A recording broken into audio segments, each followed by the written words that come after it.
2014년 동안 예수 그리스도 하나님 나라를 주제로 해서 성경 각 권의 말씀을 예수 그리스도 중심 하나님 나라 관점으로 그렇게 풀어 전해왔습니다. 그리고 올해 교회를 주제로 해서 시작되는 첫 해입니다.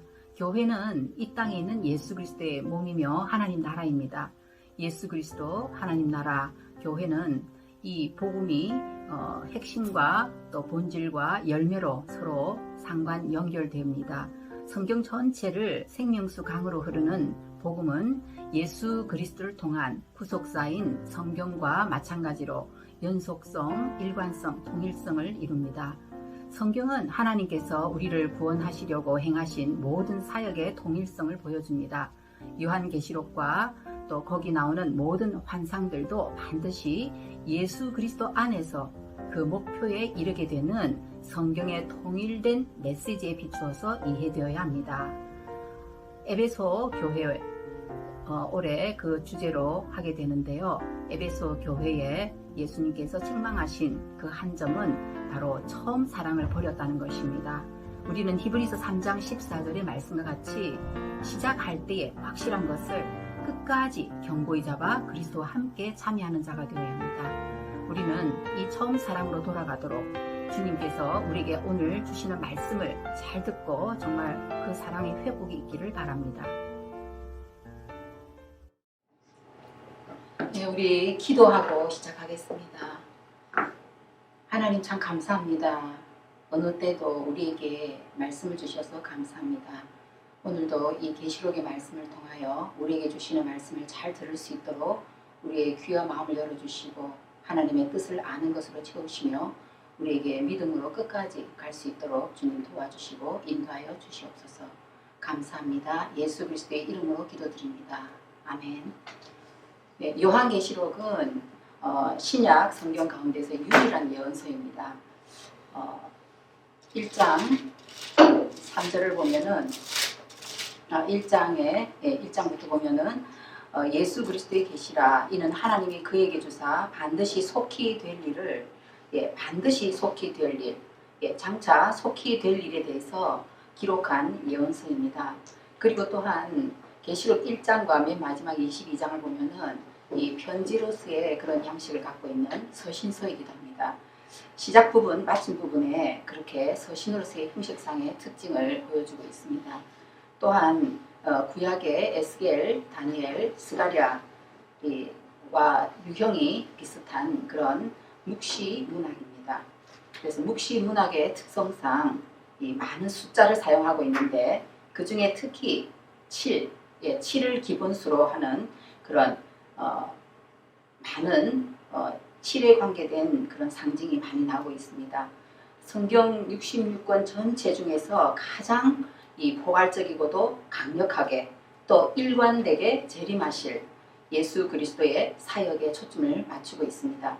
이 계시록은요, 베일을 벗기는 책이지 이 수수께끼 같은 그런 책이 아닙니다. 이 계시의 원어가 아포칼립시스인데 그것은 하나님의 뜻을 열어서 보여주신다는 것입니다.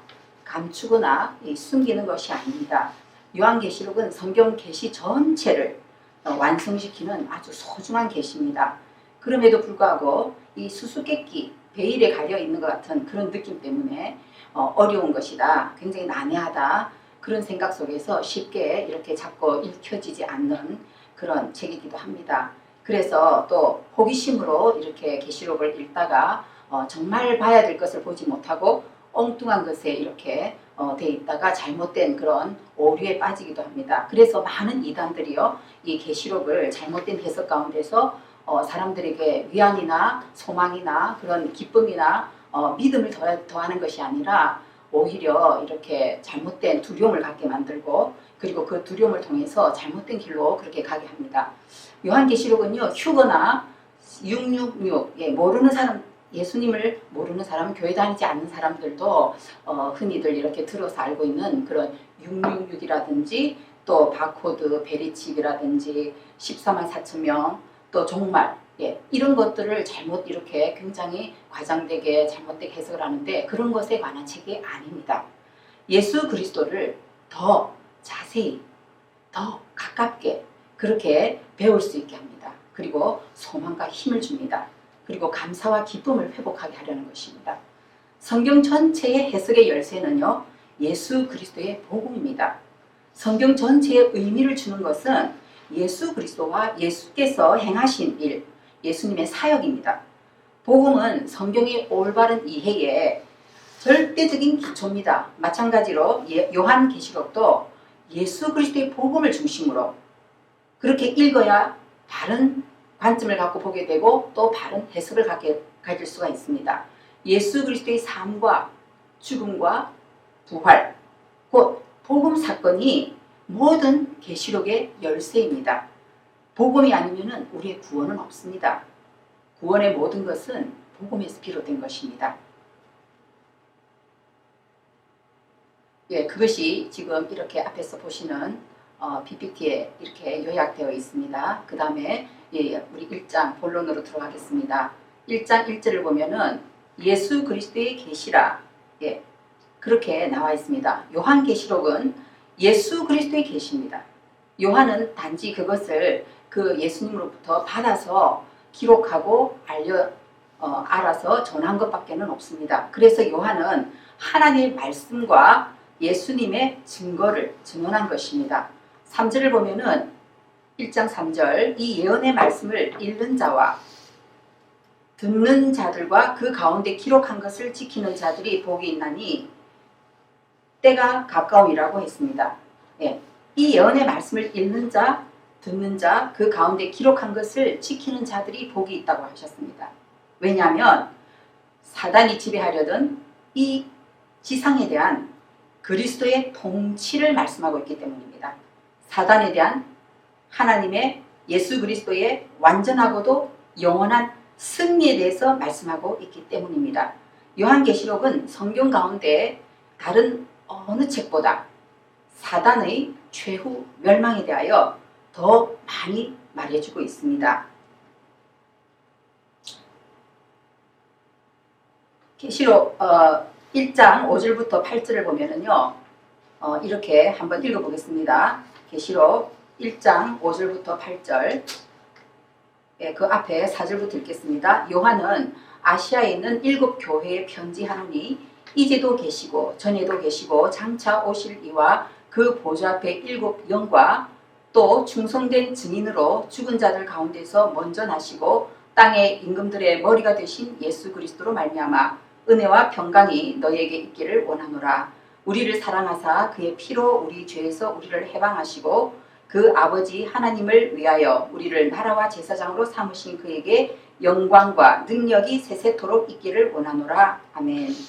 볼지어다 구름을 타고 오시리라. 각인의 눈이 그를 보겠고 그를 찌른 자들도 볼 터이요 땅에 있는 모든 족속이 그를 인하여 애곡하리니 그러하리라. 아멘. 예. 예. 8절, 주 하나님이 가라사대 나는 알파와 오메가라. 이제도 있고 전에도 있었고 장차 올 자요 전능한 자라 하시더라. 예. 여기에 이 서론에서부터 굉장히 중요한 것을 말씀하고 있습니다. 이 5절에 4절에 보면은 이제도 계시고 전에도 계시고 장차 오실 이라고 했습니다. 바로 성부 하나님을 가리키고 있습니다. 성부 하나님은 예, 이제도 계십니다. 그리고 영원부터 영원까지 계시다는 것을 이렇게 표현하고 있습니다. 영원히 항상 계시는 바로 하나님, 성부 하나님을 가리키고 그 보좌 7 영이라고 했습니다. 바로 성령이 하나님이십니다. 그리고 5절에서부터는 바로 예수 그리스도 충성된 증인이요 그의 삶입니다. 죽은 자들 가운데서 그의 죽음입니다. 먼저 나시고 그의 부활입니다. 그리고 땅의 임금들의 머리가 되신 예수 그리스도, 그렇습니다. 그는 이제 통치자이십니다. 예, 모든 임금들의 통치자, 예, 모든 권세 위에 권세를 갖고 계시는 바로 그리스도를 가리키고 있습니다. 그래서 이 서론에서부터도 성경에는 삼위일체라는 단어가 나오지 않지만 이 귀한 부분입니다. 삼위일체의 하나님을 가리키고 있습니다. 삼위의 하나님께서는 창조를 하셨습니다. 그리고 또 구원을 하시는 하나님이십니다.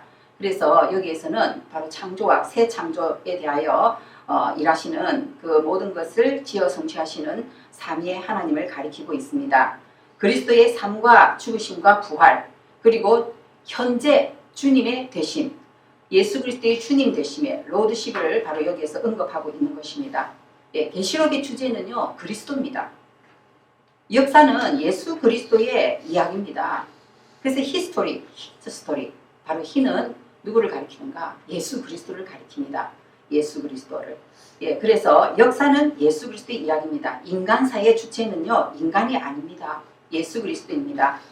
인간의 역사는요, 승리자이신 그리스도의 손안에 있습니다. 예수 그리스도는 정말 이 모든 것을 처음부터 끝까지 알파와 오메가로서 그렇게 시작과 끝이 되시는 바로 모든 역사의 중심이시고 모든 것이 되시는 것입니다. 예, 지금 우리는 이 팬데믹에다가 또 정말 기후변화로 인한 홍수라든지 폭설, 또 태풍, 정말 산불, 예, 온갖 재앙, 예, 그런 소식을 날마다 접하는 세상을 살고 있습니다. 예, 지구 종말이 언제인가를 계산하는 사람들도 있죠. 예, 재림의 시기를 꼭 집어서 언제 어느 때다 하고 그렇게 말하는 사람들도 계속 있어 왔습니다. 그러나 요한계시록은요, 주님의 재림이 언제인가에 관심을 갖고 있는 것이 아닙니다. 우리가 주님의 재림을 어떻게 맞이할 것인가, 예, 거기에 관심을 가지라는 것입니다. 거기에 관심이 있습니다. 우리가 이때 요한계시록을 읽고 듣고 지켜야 할 것은 다시 오실 예수 그리스도를 두려움 없이 기쁘게 맞기 위함입니다.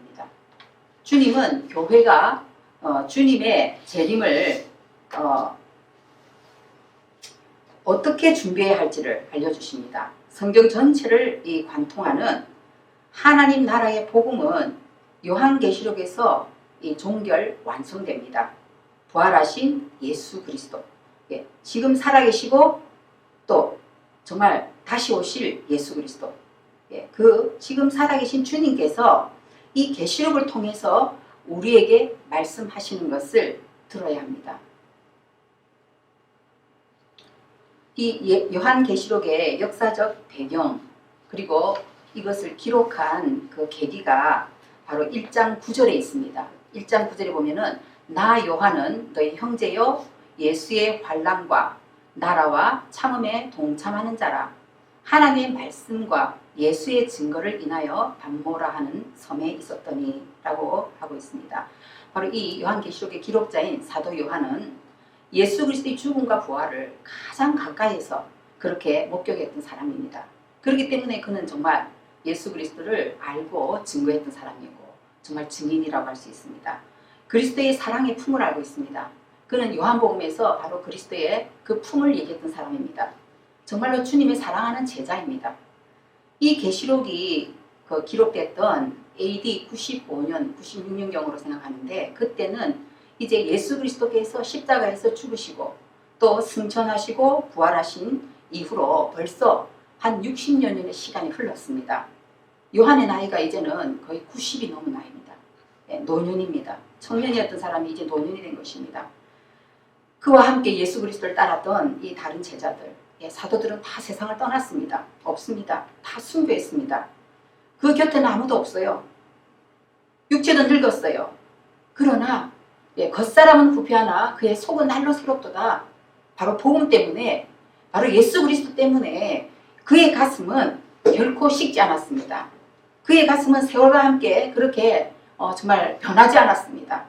사도 요한은 홀로 밤모섬에 유배되어 있습니다. 왜요? 바로 복음 때문에요. 예, 이 밤모섬은 에베소 남서쪽 90km 지점의 에게해에 위치한 길이 16km, 폭 10km의 섬입니다. AD 1세기 말엽에 그 당시는 거칠고 황량한 그런 바위섬이고 정치범 유배지였습니다. 예, 사도 요한은 하나님의 말씀과 예수 그리스도의 증거, 곧 복음을 전했다는 이유로 유배되어 있습니다. 그러다가 그곳에서 바로 이 계시록의 묵시를 받은 겁니다. 요한복음과 요한서신의 저자이기도 한 이 사도 요한은요, 정말 그의 사랑을, 주님에 대한 사랑을 고백했었습니다. 이 사랑의 힘이 얼마나 크다는 것을 그는 요한 1서에서 그렇게 고백을 했습니다. 요한 1서 4장 18절 19절에 보면 이렇게 말씀되어 있어요. 사랑 안에 두려움이 없고 온전한 사랑이 두려움을 내어 쫓나니, 두려움에는 형벌이 있습니다. 두려워하는 자는 사랑 안에서 온전히 이루지 못하였느니라. 우리가 사랑함은 그가 먼저 우리를 사랑하였습니다. 예, 그는 그 사랑을 압니다. 그는 주님의 온전한 사랑을 경험했고 온 마음으로 또 주님을 사랑합니다. 그러나 그의 마음에 한 가지 근심이 있어요. 죽음에 대한 근심일까? 아니라고 생각합니다. 그의 근심은 뭔가 하면은 바로 이 요한계시록이 그 전하고 있는 그 수신인이 되고 있는 교회에 대한 근심입니다. 교회. 그리스도의 십자가 대속 순환과 부활 이후에 그리스도의 복음은 성령의 능력을 입은 이 바울과 사도들 또 다른 전도자들을 통해서 로마 제국 전역으로 급속히 그렇게 확장되었어요. 많은 유대인들, 이방인들 복음을 받아들였습니다. 그리고 십자가에 못 박힌 예수를 그리스도와 주로 그렇게 고백했어요. 그들은 금방 예수 그리스도가 오실 것이라고 믿고 그렇게 소망했습니다. 그런데 시간은 자꾸 흘러갑니다. 그리고 아무 일도 일어나지 않습니다. 오히려 로마 제국의 핍박과 이런 박해는 점점 더 심해집니다. 사도 바울 또 사도 베드로를 순교하게 했던 그런 네로의 핍박, 거기로부터 시작된 그 핍박은 이제 로마의 10대 황제 도미티아누스, 지금 이 계시록을 기록하고 있는 그 시대, 그때는 더욱더 심했습니다. 이 도미티아누스 황제는 자신을 스스로 신이라고 했습니다. 그렇게 하면서 황제 숭배 정책을 채택을 했습니다. 그리고 거기에 따르지 않을 때는 정말 누구든지 죽을 수밖에 없는 그런 정말 상황이었어요. 그런데 그리스도인은 어떤 사람들입니까? 황제가 아닌 예수 그리스도를 주로 믿는 사람들입니다. 주로 고백하는 사람입니다. 황제 숭배 정책과는 정면으로 그렇게 충돌할 수밖에 없는 거예요. 그러니 그리스도인들은 완전한 타겟이 될 수밖에 없었습니다. 정말로 이제는 예수 그리스도를 주님으로 믿는 이 그리스도인들은 황제냐 예수냐 이 목숨을 건 양자택일의 상황에 그렇게 처한 것입니다. 박해가 두려워서 배교하거나 또 처음에 지녔던 그런 열성적인 믿음과 사랑을 잃어버리는 사람들이 많았을 것입니다. 교회 내부적으로는 은밀하게 교회 안에 섞여 들어와서 이단을 가르치고 퍼뜨리는 거짓의 사람들도 있었습니다. 그래서 복음의 진리를 훼손했습니다. 그리고 타락하게 만드는 그런 상황이 속출하고 있었습니다. 사도 요한은요, 그 상황에서 바로 복음 때문에 복음 전하다가 홀로 유배지인 바모스에까지 왔다는 것을 말하는 것입니다. 요한의 가슴에는요, 정말 이렇게 교회가 이렇게 되고 많아. 교회가 이러다가 다 없어지는 거 아니야? 모든 사람들이 다 그냥 사라지고 그냥 이 정말 내가 사랑하는 주님의 그 복음이 정말 살아남을 수 있을까? 그렇게 걱정을 했을 것입니다. 그에게는 그것이 두려움이었을 것입니다. 얼마나 간절히 기도했겠어요. 아무것도 없을 때, 깜깜할 때 정말 우리가 할 수 있는 그 기도, 요한은 그렇게 기도를 했을 것입니다. 주님의 그 사랑하시는 제자에게 주님께서 찾아오신 것입니다. 주님께서 친히 오셔서 영광스러운 자신을 계시해 보여주신 것입니다. 모든 역사의 주관자는 황제가 아니야. 나다. 나를 바라봐라. 그렇게 하면서 예수 그리스도께서는 영원한 나라를 보여주셨습니다. 새하늘 새 땅을 보여주셨습니다. 너의 본 것과 이제 있는 것과 또 장차 될 일을 기록하여서 전하라고 하셨습니다. 7 교회로 대표되는 초대 교회 그리스도인들에게 새하늘 새 땅의 그 소망을 품어서 견뎌야 한다. 이런 핍박, 이런 어려움, 이런 악한 이 세상에서 견뎌야 한다. 끝까지 견디라고 하는 그런 격려를 하신 것입니다. 극심한 시험을 이기는 자에게 새 하늘 새 땅에서 축복을 누리게 된다는 그런 비전을 보여주어서 그들로 하여금 인내하라는 것입니다. 극심한 시련이 있지. 그렇지만은 승리한다. 누가? 황제가 아니다. 세상이 아니다. 바로 하나님께서 이 악에 대한 심판을 반드시 하시고 또 반드시 승리하신다. 이 악의 세력은 무주갱으로 영원히 멸망하고 말 것이고 하나님 나라가 최종적으로 온전히 회복되는 것을 바로 보여주는 것이 이 계시록에 쓰여진 바로 그 이유입니다. 바로 이 소망이요, 이 믿음이요, 견디게 합니다. 그리고 온전한 삶을 살게 하는 그런 소망, 힘이 되는 것입니다. 성결하게 살고자 하는 그런 정말 성결한 삶을 살고자 애쓰는 그런 바로 원동력이 되는 것입니다. 헌신하게 하는 것입니다. 이 소망이 우리 인생의 방향을 잃지 않게 합니다. 유혹과 핍박 앞에서도 흔들리지 않게 합니다. 주님은 제자들에게 세상에서 너희가 환난을 당한다. 그러나 담대해라. 내가 세상을 이겼다. 그렇게 말씀하셨어요. 고난은요, 세상을 살아가는 그리스도인들에 있어서 떨어질 수 없는 하나의 삶의 명제이기도 합니다. 복음은 이 땅에서 고난 없는 편안한 삶을 약속하는 것이 아닙니다. 고난은 인간이면 누구나 감당해야 하는 것입니다. 그리스도인이라고 해서 이 땅에서 사는 동안에 질병과 고난에서 면제되는 것이 아닙니다. 환난 중에도, 고난 중에도 인내하고, 인내할 때에 우리는 바로 저력을 가질 수 있습니다. 내성이 키워집니다. 내공이 자라나는 것입니다. 그러면서 그 인내를 통해서 우리의 인격이요, 더욱더 다듬어지며 예수 그리스도를 닮아가는 것입니다. 인격은 또한 그래서 진정한 소망을 이룹니다. 로마서에서도 그 말씀을 하고 있습니다. 복음 때문에 고난이 인내와 인격과 소망을 낳는다는 것입니다. 그래서 고난은 변장된 축복인 것입니다. 그리스도의 우리에게 말씀하신 것은 이 고난에 대한 해결책은요, 뭐냐? 그리스도께서 세상을 이기셨다는 것입니다. 바로 승리의 확신입니다. 그리스도의 승리는 그분의 죽으심과 그분의 부활하심으로 인한 승리입니다. 예수님은 십자가에서 결정적인 승리를 했어요. 세상이 볼 때는 십자가에서 완전히 패배한 것 같이 보였지만 사실은 십자가는 승리였던 것입니다. 사단과 죄와 죽음에 대한 결정적 승리가 바로 십자가에서 이루어진 것입니다. 그러나 그분이 오실 때까지, 다시 오실 때까지 교회는요, 이 세상에서 고난을 당해야만 합니다. 성경의 어떤 다른 책에서보다도 이 요한계시록을 통해서요, 우리에게 이 천국이 실제한다는 것, 천국의 실제에 대한 그 리얼리티에 대한 가슴 벅찬 소망을 얻게 합니다. 천국을 보고 싶다면 계시록을 읽으십시오.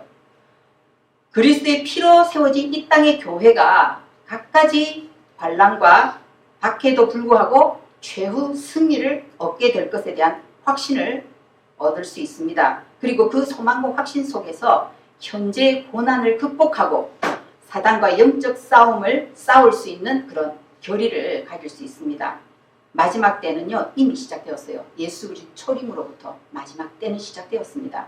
그래서 예수님의 초림과 재림 그 사이에 있는 이 땅의 교회는요, 전투적인 교회인 것입니다. 2장으로 넘어가게 되면은요, 이제 7교회에 보내는 메시지가 나옵니다. 2장, 3장에 걸쳐서 나오게 되는데, 그리스도께서 죽으시고 부활하시고 승천하셨을 때 교회를 형성하기 위해서 성령을 보내셨습니다. 교회는 세상에서의 그리스도의 몸입니다. 그리스도는 몸인 교회에 대한 하늘의 머리십니다. 교회는 이 땅에 발을 딛고 있는 몸이지만은 하늘의 머리신 그리스도를 향하고 소망하는 사람들인 것입니다. 우리는 그리스도의 몸으로 세상에서 그리스도를 나타내는 도구입니다. 2장 1절을 보면은 에베소 교회의 사자에게 편지하기를 오른손에 7별을 붙잡고 7금 촛대 사이에 다니시는 이가 가라사대. 그러면서 다 7교회에 보내는 메시지마다 이기는 자에게는, 이기는 그에게는 무엇을 주리라, 그렇게 말씀합니다. 여기 언급된 7별과 7교회, 7별은요, 7교회 사자, 곧 심부름꾼입니다. 7촛대는 7교회입니다. 예수님은요, 여전히 이 소아시아 교회들을 붙잡고 있다는 것을, 촛대를 붙잡고 있다는 것, 그리고 그 촛대 사이로 다니신다는 것을 말씀하고 있는 것입니다. 그리스도는 이 교회를 상징하는 7금 촛대 사이에 다니시는데 그것은 주님은 교회에 임하셔서 가만히 계시는 분이 아니라 계속 움직이시며 무엇인가 일하고 계신다는 겁니다. 지금도 마찬가지입니다. 우리를 지켜보고만 계신 것이 아닙니다. 무엇인가 지금도 일하고 계시는 분이십니다. 우리 주님은요. 촛대는 교회가 세상의 어둠을 밝히는 빛이라는 것을 말하는 것입니다. 이 요한계시록의 수신자는요. 아시아에 있는 7교회입니다. 예, 1장 4절과 11절에 이렇게 그걸 말씀하고 있죠. 당시에 이 7교회는 역사적으로 실존했던 그런 교회들일 뿐만 아니라 모든 시대의 다양한 유형의 교회들을 대표하는 그런 교회를 말하고 있습니다. 오늘날 각 유형의 교회도 해당하고 있습니다. 이 교회들에게 편지를 보내신 이는 그들을 손에 붙잡고 계신 부활하신 주님이십니다. 구세주이시며 우리의 주 예수 그리스도이십니다. 주님께서는 7교회에 주시는 메시지를 보면은 이 행위에 대해서 언급하시면서 칭찬이나 책망을 하십니다. 내가 내 행위를 아노니 라 하시면서 내가 너희 각 사람의 행위대로 갚아주리라 하십니다. 주님은 행위 구원을 말하는 것이 아닙니다. 구원은요 오직 믿음으로 주어지는 하나님의 은혜 선물입니다. 믿음은 그런데 사랑으로 표현됩니다. 믿음은 사랑으로 표현되고 믿음은 순종으로 나타납니다. 믿음은 사랑의 뿌리 박은 순종입니다. 참된 믿음은 사랑의 뿌리 박은 순종입니다. 믿음이 진짜인가 아닌가는요. 바로 행위가 증거를 합니다. 그렇기 때문에 행위가 뒤따르지 않는 믿음, 그것은 구원의 믿음이 아니라는 것입니다. 구원받은 믿음이 없고 참된 은혜를 모르는 증거가 바로 행위가 없다는 것입니다. 행위라는 그 열매가 나타나지 않는다는 것입니다. 그래서 열매로 아는 것입니다. 그래서 주님은 그 행위대로 갚으신다고 말씀하셨어요. 믿음으로 하겠다는 것입니다. 너의 믿음으로, 그 믿음이 살아있는 믿음, 참된 믿음이냐?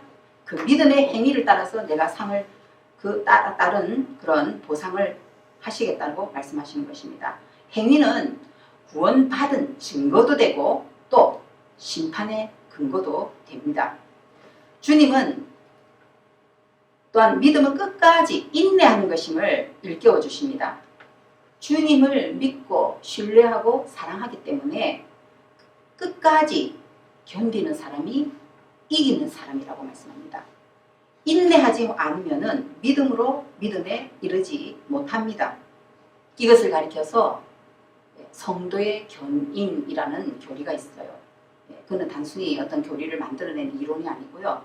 바로 성경이 말씀하시는 참된 믿음의 그 하나의 모습이 뭐냐?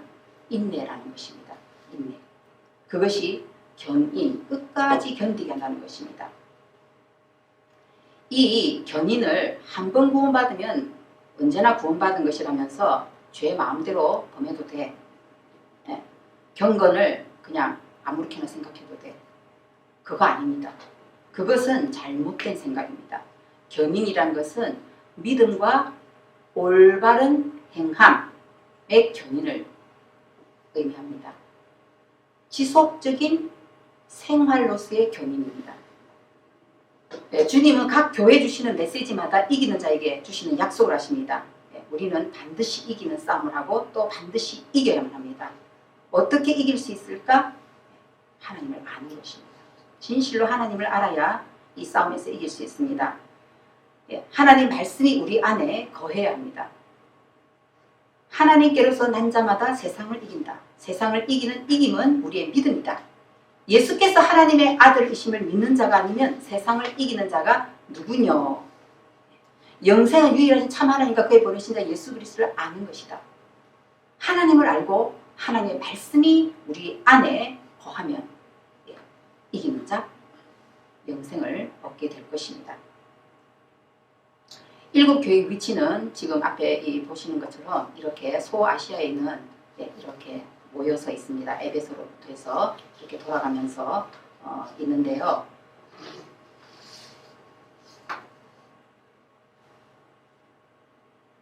이 7교회 중에서 가장 먼저 나오는 교회 에베소 교회의 문제가 무엇이었느냐. 에베소 교회는 처음 사랑을 버렸습니다.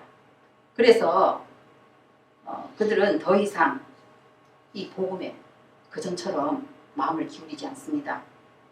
그리고 복음이 아무런 그들에게 힘이 되지 않습니다. 어떤 동기 유발이 되지 않고 있습니다. 바른 교리를 알고 정통 신앙을 유지하고 이 외적으로 나타나는 행위는 있지만 주님과의 사랑의 관계와 성도 간의 교제가 멀어져 있습니다. 서머나 교회는 이 환난과 궁핍이라는 힘든 처지에 있었지만은 영적으로 부여하여서 칭찬을 듣습니다. 그들은 신실했습니다. 믿음은요, 신실함입니다. 신실함 때문에 칭찬을 받았고 인내하라는 격려를 받았습니다. 서머나 교회가 낳았던 참 위대한 또 믿음의 사람이 바로 폴리카베라는 그런 초대 감독이죠. 버가모 교회는 이 순교자를 배출하기까지 한 그런 영적인 유산과 전통을 가지고 있었습니다.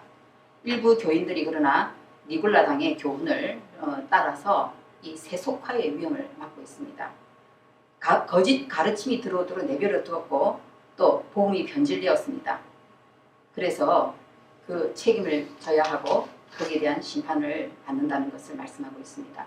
두아디라 교회도 비슷한 형편에 처해 있습니다. 바로 그들 중에서 사이비 여선지자가 있었기 때문입니다. 활발한 활동과 성장을 거듭하지만은 이단을 용납했습니다. 그리고 타협했습니다. 그리고 진리를 훼손시키는 그런 교회였습니다. 사대교회는 한마디로 인본주의적인 교회입니다.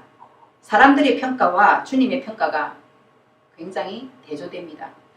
사람들에게는 살아있는 교회라는 평가를 받았지만은 주님에게는 죽은 교회라는 정반대의 평가를 받았습니다. 사대교회에서는 복음에 대한 사랑이 식었습니다. 그래서 내가 무엇을 받았고 들었는지 기억하라는 경고가 주어집니다. 그러나 다행히도 그 교회에 자신들의 옷을 더럽히지 않은 자들이 있었습니다. 이들은 자신들을 그 피로 깨끗게 해주신 하나님의 아들을 믿는 믿음을 계속 유지하고 있었습니다. 빌라델피아 교회. 빌라델피아 교회는요, 적은 능력으로도 믿음을 지킨 교회입니다. 저는 참 이 기도, 우리 교회가 이런 교회 되기를 참 기도 오래 해왔습니다. 교회의 외적인 규모나 힘은 미약했지만은 그 믿음은 진실하여 교회로서의 사명과 역할을 잘 감당한 교회였기 때문에 칭찬받았습니다. 정말 크다고, 교회가 크다고 또 사람 수가 많다고 해서 그 교회가 능력이 있거나 그 교회가 반드시 하나님께 쓰임 받는 거 아닙니다. 적더라도 정말 믿음을 지키고 예수 그리스도의 이름을 배반하지 않고 부인하지 않는 그런 교회, 그 교회를 주님은 칭찬하셨습니다. 라우디가 교회는 한마디로 미지근한 교회입니다. 물질적으로 풍요했습니다. 아무런 환란이 없었습니다. 바로 역설적으로 그 이유 때문에 신앙적으로 열의를 상실했습니다. 영적인 공고가 또 헐벗음이 있었습니다. 그들은 복음을 잃었습니다. 따라서 그리스도와의 교제도 끊어졌습니다. 그러나 그리스도께서는 그들에게 다시 들어가게 되기를 기다리십니다. 누구든지 내 음성을 듣고 문을 열면 내가 들어가 그와 더불어 먹겠다고 말씀하십니다. 여기서 그리스도의 음성이란 것은 곧 복음입니다. 이 복음에 의해서만 그리스도와의 교제가 다시 그렇게 연결되고 세워질 수 있는 것입니다. 4장으로 가면 이제 하늘 보좌가 나옵니다. 예배가 나옵니다. 4장 9절부터 11절의 말씀을 보면 바로 하늘에 열린 문이 있다고 했습니다. 요한은 성령에 이끌려서 하늘에 열린 문을 보게 됩니다. 눈이 열려서 하나님의 보좌를 보게 됩니다. 그리고 그 앞에서 드려지는 예배를 보았습니다. 우리도 몸으로는 이 땅에서 예배하지만 영으로는 하늘에서 드려지는 예배에 참여하는 것입니다. 우리도 진리의 말씀 곧 복음 안에 성령으로 예배를 드립니다. 교회는요, 예배의 공동체죠. 그래서 교회에 이루어지는 모든 사역들, 가르치는 교육사역이라든지 또 나아가서 이 선교사역이라든지 이 모든 것들은요, 궁극적으로 무엇을 위한 것인가 하면은 하나님을 예배하게 만드는 것입니다. 진정한 예배자를 만드는 것입니다. 신령과 진정으로 예배드리는 예배자, 그 예배자를 만드는 것에 바로 교육과 선교의 목표가 있는 것입니다. 하늘을 보는 눈이 열린 사람은 온전한 예배자로 예배드리고 또 참되게 온전하게 그렇게 신앙생활을 해갈 수가 있습니다. 예배자는 어디에 있는가? 우리가 주일날 예배하는 공간 어떤 장소에 있다 하더라도 우리는 그 지상에 있는 그런 장소의 개념이 아닙니다. 우리는 예배는 바로 어디에서? 하나님 보좌 앞에 있는 것입니다. 하나님 보좌 앞에서 우리는 찬송 부르고 하나님 보좌 앞에서 기도 드리는 것입니다. 누가 정말 진정한 예배를 드릴 수 있을까? 거듭난 자입니다. 위로부터 난 자입니다. 구원을 받은 자입니다. 어린 양 그리스도 예수의 피로 죄 사함의 은혜를 입은 자가 그 구속의 영광을 찬송하는 것입니다. 그래서 구원의 노래를 부르는 것입니다. 그 구원의 노래가 뭐냐? 곧 새 노래입니다. 뉴송, 새 노래를 부르는 것입니다. 이 요한계시록에서는요, 하나님의 왕되심, 하나님의 주권, 통치권, 바로 그 하나님에 대한 인간의 반응은 뭐로 나타나는가? 바로 예배로 나타난다는 것입니다. 찬송으로 그렇게 드려진다는 것입니다. 하나님의 주권과 더불어서 예배는 이 바로 요한계시록의 핵심적인 주제가 됩니다.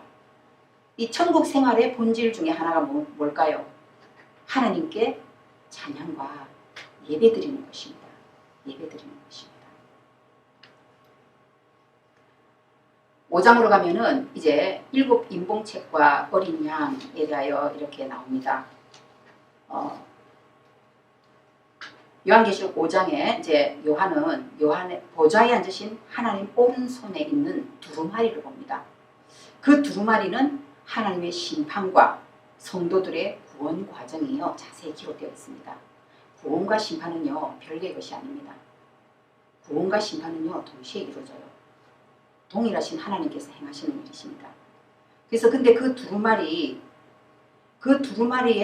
이렇게 보여주는데 이제 성령은 요한에게 이 하늘만 보여주시는 것이 아니고 앞으로 있을 하나님의 심판 과정을 보여주기 시작하십니다. 근데 그 두루마리를 보는 순간에 요한의 가슴은 아마 뛰었을 거예요. 아, 정말 그렇게 기다리는 사모하는 하나님 나라, 그 나라가 언제 어떻게 임하는지 알 수 있을 것 같았기 때문입니다. 그런데 그 두루마리는요 7회 완전하게 봉인되어 있어요. 7이라는 것은 완전수거든요. 그렇게 봉인되어 있기 때문에 아무나 그것을 펼칠 수가 없습니다. 하늘과 땅 어디를 둘러봐도 그것을 펼칠 사람이 보이지 않습니다. 그래서 요한은 너무나 정말 애통하는 그런 마음 가운데서 울었을 것입니다. 울었습니다. 이 고난 중에 있는 이 교회, 이 성도들, 이 세상을 바라보니 정말 하나님의 그 구원과 심판이 속히 이루어지면 좋겠는데 그것을 집행할 자가 없다니 얼마나 이 답답했겠습니까? 얼마나 슬펐겠습니까? 근데 그때 24장로 중에 하나가 그 두루마리를 펼칠 분이 계신다는 것을 요한에게 알려줍니다. 그것이 9절 말씀입니다. 계시록 5장 5절 6절에 있는 말씀입니다. 유대 지파의 사자 다윗의 뿌리가 이겼으니 이 책과 그 7인을 떼시리라 하더라. 내가 또 보니 보좌와 내 생물과 장로들 사이에 어린 양이 섰는데 일찍 죽임을 당한 것 같더라 했습니다. 요한은요 그 말을 듣고 딱 보는데 바로 유대 지파의 사자 The Lion 다윗의 뿌리가 이겼으니 이 책과 그 7인을 떼시리라.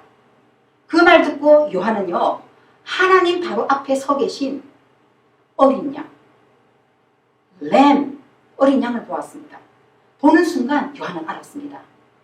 아, 주님이시다. 십자가에 죽으신 주님이시다. 그 어린 양은 죽임을 당한 것 같았다고 했어요. 왜 어린 양일까? 왜 어린 양일까? 그런 생각 해보셨습니까? 십자가는요 복음의 영원한 중심입니다. 하나님은 십자가에서 다 이루었다. It is finished. 그렇게 말씀하신 어린 양 예수 그리스도에게 그 두루마리를 주셨습니다. 어린 양 예수님이 온 세상의 심판을 주관하시는 분이십니다. 어린 양 사자, 완전히 상반된 이미지지만 한 분 예수 그리스도를 가리킵니다. 어린 양과 사자는 복음의 패러독스, 복음의 핵심적인 패러독스를 예정합니다. 하나님의 승리는 하나님의 아들 그리스도의 예수 그리스도의 낮아지심과 죽으심으로 이루어졌습니다. 하나님 나라에 관한 이 놀라운 이 모든 진리의 열쇠는요, 이 땅에서 사시고 죽으시고 부활하신 예수 그리스도이십니다. 복음은 예수 그리스도의 사역입니다. 그리고 그 결과로 우리에게 주어지는 은혜의 선물, 바로 칭의, 어렵다함을 받는 것, 믿음으로 어렵게 된다는 이 복음만이 우리의 그리스도인의 진정한 구원의 그 시작, 그리고 구원에 합당한 삶의 시작, 그리고 계속해서 유지해가고 그리고 끝까지 갈 수 있는 그런 유일한 방편이 됩니다. 이 신구약 성경에 제시된 하나님의 모든 궁극적인 목표는요, 하나님께서 그리스도 안에서 성취하신 것입니다. 우리의 거듭남, 믿음, 성화, 끝까지 인내함, 이 모든 것은요, 복음의 열매예요. 복음은요, 이 진짜 참된 유일한 복음은요, 우리의 마음을 깨트려서 새롭게 하여서 그리스도께 참된 자발적인 깊은 헌신을 하게 만드는 힘입니다. 그래서 복음은 요한계열요, 정말 파워를 가지고 있는 것입니다. 복음은 그 은혜로 우리에게 주어진 이 선물인 이 복음은요, 이 다른 복음, 그 하나님의 은혜, 예수 그리스도께서 다 이루신 것을 우리가 온전히 선물로 받아들이는 이것이 아닌 다른 복음은요, 오히려 사람들을 잘못되게 만듭니다. 율법적인 그런 요구를 통해서 혹은 가머니스를 통해서 사탕 발림 같은 그런 말을 통해서 그렇게 헌신하게 만드는 그런 헌신은요, 참된 헌신이 되지도 못할 뿐더러 오히려 잘못된 그런 잡초, 쓰레기만 만드는 뿐입니다. 십자가의 능력은 참으로 믿는 자에게 자발적이며 사랑의 뿌리 박은 순종을 하게 하는 것입니다. 저는 요한복음 3장 16절 말씀을 통해서 거듭났습니다. 그리스도와 인격적인 만남을 가졌습니다. 이 복음이란 무엇인가 하는 주제, 그 강의 중에 요한복음 바로 3장 16절 말씀을 듣는데요, 십자가에 못 박히신 고난당하시는 그리스도를 보았습니다.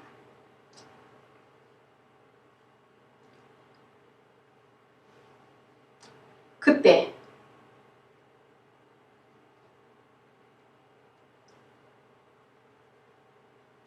그 자리에서 눈물 콧물을 흘렸어요. 눈물 콧물을 정말 펑펑 흘렸습니다. 정말 그렇게 눈물이 많은지, 그렇게 콧물이 많은지, 그때 주님의 사랑이 정말 잘 박힌 모처럼 제 가슴에 그렇게 박혔습니다. 그리고 거듭난 새 사람이 되었죠. 그리고 새로운 삶을 살기 시작했습니다. 그때로부터 십자가 복음을 전합니다. 예수 그리스도를 증거해야 된다. 바로 그 진정한 갈망이 마음속에서 샘솟았습니다. 사실 지금 이 자리에 서 있는 것도 자격이 있어서도 능력이 있어서도 아니라 오직 복음 때문입니다. 오직 예수 그리스도 때문입니다. 이제 계시록 6장부터 19장까지 굉장히 많은 부분을 통해서 이제 대환란과 하나님의 진노, 심판에 대해서 나오게 됩니다. 일곱 인, 일곱 나팔, 일곱 대접, 이렇게 나오는데요. 이 지금 현재의 그 우주와 역사가 이 종결되기 전에 지금 예수 그리스도의 초림 이후로부터 마지막 때는 시작되었는데 이 상당한 기간을 걸쳐서 이 범우주적인 그런 대환란이 있고 그것이 정말 더 점진적으로 그 강도가 또 빈도수가 더 해간다는 것을 말씀합니다. 그것을 일곱 빈, 일곱 나팔, 일곱 재앙 이런 3대 7중 재앙으로 이렇게 보여줍니다. 이 각 재앙은요 서로 독립된 것이 아닙니다. 각 재앙 중에 마지막 일곱 인이 이렇게 차례대로 되는데 그 마지막 일곱째 인은 또 다른 그 일곱 나팔 재앙 그리고 일곱 나팔 재앙의 마지막 일곱 나팔은 또 일곱 대접 이렇게 해서 이렇게 연결이 계속됩니다. 그러면서 정말 마지막 재앙이 곧 다음 일곱 재앙 전체를 이렇게 내포하면서 이 전체가 또한 하나의 재앙이기도 한 그런 특이한 구조입니다. 이 7이란 숫자는요. 하나님의 천지 창조 기간하고 관련된 그런 숫자죠. 하나님께서 7일에 걸쳐서 그렇게 천지를 창조하셨습니다. 그래서 하나님의 그 점진적인 사역의 그 완성 그리고 종결 또한 그것을 인한 안식을 상징하는 그런 숫자입니다. 그리고 3중, 3이란 것은 이 삼위일체 하나님을 상징하는 숫자로서 창조주 하나님은 또한 심판주 하나님이심을 나타냅니다. 성령은 요한에게 하늘과 하나님과 어린 양 예수 그리스도를 보여주시고 이 계시록 6장부터 18장에 하나님의 심판에 대하여 보여주셨습니다. 하나님의 심판은요. 이 일곱 인, 일곱 나팔, 일곱 대접 이 세 가지 환상으로 그렇게 묘사되는데 가장 많이 차지하고 있죠. 주님이 요한에게 하나님의 심판을 보여주신 이유가 뭘까? 두려워하라는 것일까요? 무서워가지고 벌벌 떨으라는 것입니까? 아닙니다. 하나님은 심판하신다. 지금 이 세상 보는 세상은 영원하지 않다. 악도 영원하지 않다. 이 악 때문에 모든 죄로 인하여 이 인간 세상에 있는 이 모든 그 결과들 이 고난은 또 믿음으로 인한 고난을 받지만 이 고난은 영원한 것이 아니다. 고난을 두려워하지 말라는 것입니다. 하나님의 심판은요. 전쟁 또 기근 전염병으로 일어남을 보여줍니다. 지금도 우리는 그런 상황에 있죠. 무섭게 퍼져가고 있는 팬데믹 코로나 바이러스의 그런 상황에 우리가 지금 현실로 보고 있습니다. 이런 일이 어떻게 있지? 정말 한 번도 생각해보지도 못하고 경험하지도 못했는데 현실로 일어나고 있습니다. 이런 심판이 언제 어떻게 일어날 것인가가 중요한 것이 아니라 우리는 생각해야 됩니다. 이 심판이 누구의 손에 달려있는가? 이 모든 심판이 어린 양 예수 그리스도의 주관 아래 진행되고 있습니다. 그것을 우리가 알아야 합니다. 모든 심판이 주님이 인을 떼시면서부터 시작됩니다. 재앙의 내용과 강도도요. 주님이 주관하세요. 주님이 조절하세요. 주님이 지시하신 대로 됩니다. 모든 심판이 우리를 위하여 십자가에서 죽으신 어린 양 예수 그리스도의 손에 있는 것입니다. 대종말은 어느 날 갑자기 어느 하나의 사건으로 끝나는 그런 단회적인 그런 단절적인 사건이 아닙니다. 이 3대 7중 재앙은 서로 맞물려서 연속적으로 전개되지만 연대기적으로서 그렇게 연속되는 것은 아닙니다. 심판의 재앙은 점진적으로 강화됩니다. 그 속도, 심도, 강도 점점 강화됩니다. 하나님께서 인간을 위하여 아름답게 창조하신 이 생태계, 이 천체가 인간의 죄악으로 인하여 파괴되는 것은 인간의 자초하는 하나님의 심판이기도 합니다.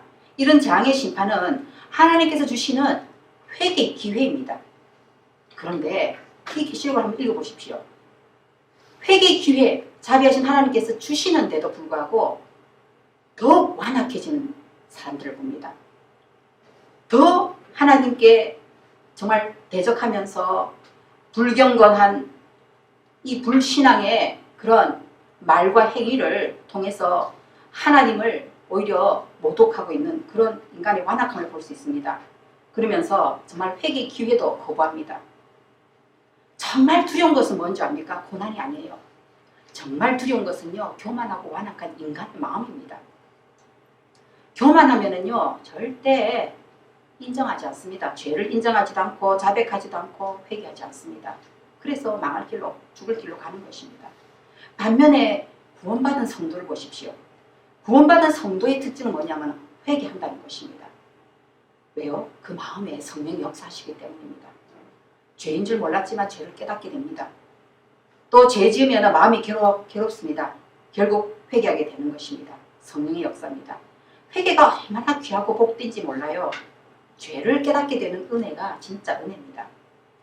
요한일서 5장 16절 17절에 보면은 누구든지 형제가 사망에 이르지 아니하는 범죄자들을 위하여 이르지 아니한 죄 범하는 것을 보거든 구하라. 그러면 사망에 이르지 아니하는 범죄자들을 위하여 저에게 생명을 주시리라. 사망에 이르는 죄가 있으니 이에 대하여 나는 구하라 하지 않노라. 모든 불의가 죄로 돼 사망에 이르지 아니하는 죄도 있도다. 네, 사망에 이르는 죄는요, 뭘까? 하나님의 아들을 믿지 않고 하나님의 아들에게 사랑하고 입맞추지 않는 것입니다. 하나님의 아들을 경배하지 않는 것입니다.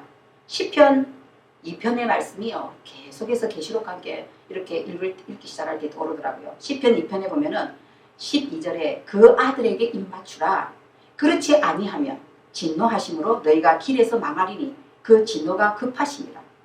예수 그리스도를 사랑하지 않는 것은 아들을 내어주시기까지 사랑하신 하나님 아버지 사랑을 거부하고 하나님을 멸시하는 것과 똑같습니다.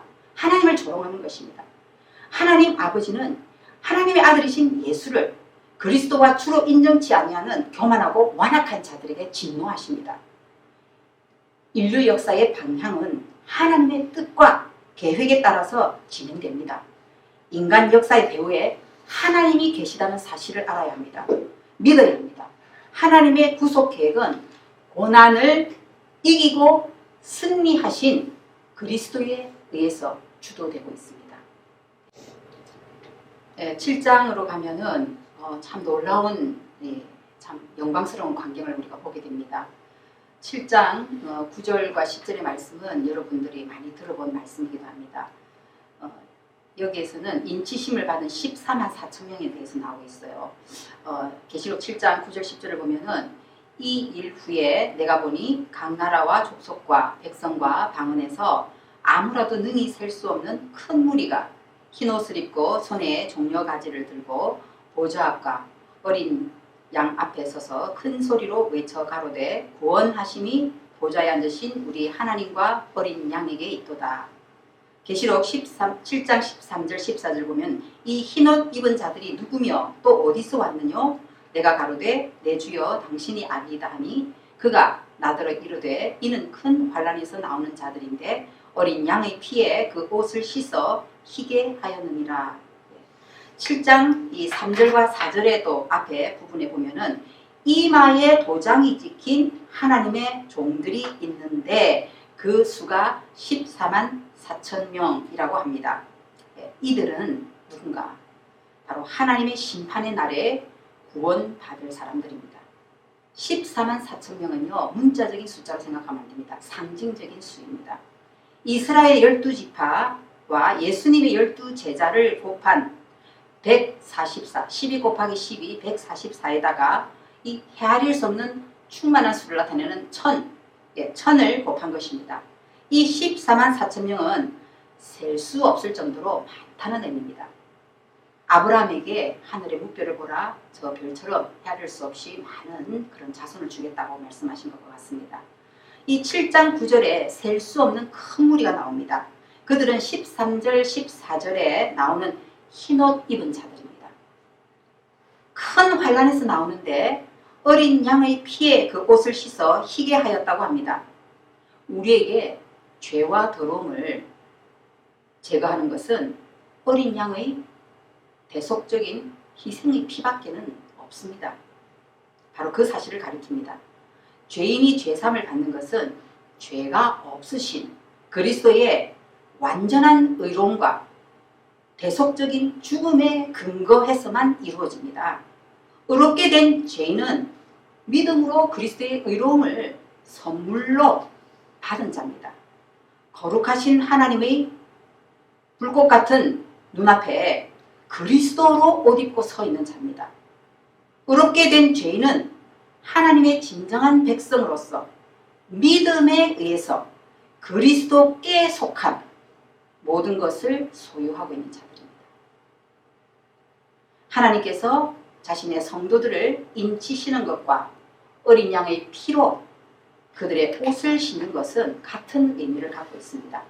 그리고 그 결과는 확실합니다. 그래서 믿는 자에게 구원의 근거가 불확실한 것 아니고 확실하게 주어지는 것입니다. 그리스도가 아니면 아무것도 아닌 것이죠. 1장 그 6절 7절에도 앞에 보면 요한은요 고난당하신 예수 그리스도께 영광과 권세를 돌렸어요. 그리고 5장에서도 이어서 이 7장 9절 10절에서 어린 양에게 경배와 찬양을 돌리고 있음을 봅니다. 계시록 전체가 어린 양과 사자 그리스도를 가리킵니다. 고난당하신 그리스도는 이제 다스리시는 주님이십니다. 만물이 바로 그리스도께 복종되도록 그렇게 만들어져야 하고 예수 그리스도께서 영광 중에 다시 오심은 확실합니다. 그러나 그때가 오기까지 예수 그리스도께서는 십자가 고난의 메시지로서 다른 것이 아닌 십자가의 복음으로 정복하시고 다스리십니다. 어린 양이신 그리스도께서 세상을 심판하러 오시면 당신의 그 사자다운 모습을, 정복자의 모습을 드러내실 것입니다. 주님의 재림은 어린 양의 모습을 벗고 사자로 나타나시는 것입니다. 어린 양과 사자가 그리스도 한 분을 가리키듯이 그리스도의 초림과 재림도요 하나로 연결된 것입니다. 그 간격이 얼마나 될지는 오직 하나님만이 아십니다.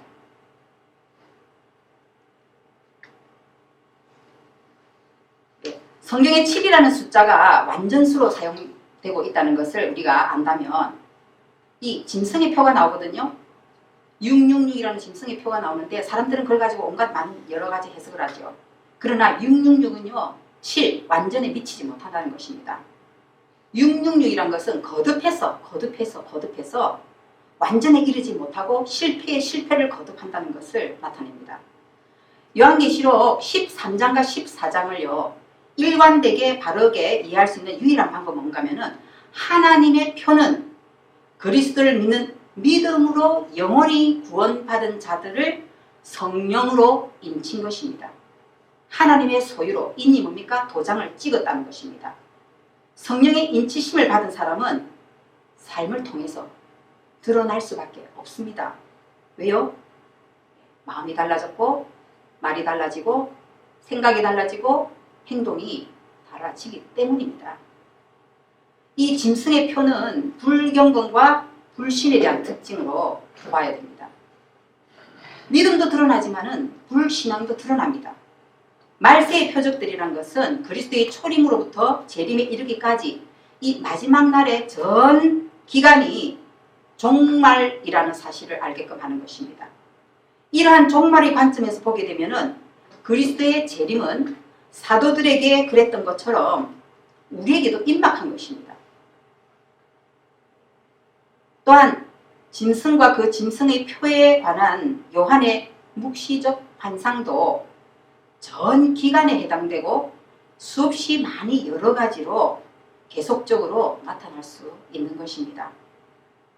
계시록 14장 1절에 하나님의 표는요, 다시 한번 말하지만 아버지의 소유로 그렇게 확실하게 인침을 받은 사람들입니다. 그 인침을 받은 사람들이 가진 것을 바로 그 하나님의 표라고 했습니다. 성령입니다. 성령으로 인을 쳤다는 것입니다.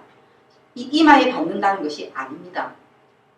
이마는 그 인격을 나타내는 것이죠. 그 사람을 나타내는 그런 부분이기 때문에 이마라고 표현한 것이지 바로 이마에 보이게 뭔가를 찍는다는 것이 아니라 그렇게 하나님의 소유로 그렇게 인침을 도장을 받는다는 것이죠. 무엇으로요? 믿음으로 하나님의 성령으로 인쳐진 구원을 상징합니다. 마찬가지로 짐승의 표는요 불신 그리스도와 그분의 복음을 거절하는 것을 상징합니다. 우리는 언제든지 오직 믿음으로만, 오직 그리스도로만 하는 이 복음의 핵심을 놓쳐서는 안 됩니다. 이것은 절대 변하지 않는 영원한 복음입니다. 거기에 무엇을 더하거나 뺏으면 안 됩니다. 요즘은 어떤 정보나 지식을 이렇게 인터넷을 통해서, 유튜브를 통해서 그렇게 찾고 얻습니다. 그런데 우리는 참 조심해야 합니다. 많은 거짓 정보가, 거짓 뉴스가 범람하고 있어요. 그래서 많은 혼란이 야기되고 있습니다. 세상이 어지럽고 또 힘든 상황이다 보니까 사람들이요, 이 불확실한 미래에 관심이 참 많아요. 미래학자라는 사람들도 나타나가지고 미래학에 대해서 말하고 있습니다. 그러나 우리는 미래를 알기 위해서 그런 사람들의 말을 귀 기울여 듣는 것이 아니고 하나님 말씀을 귀 기울여 들어야 됩니다.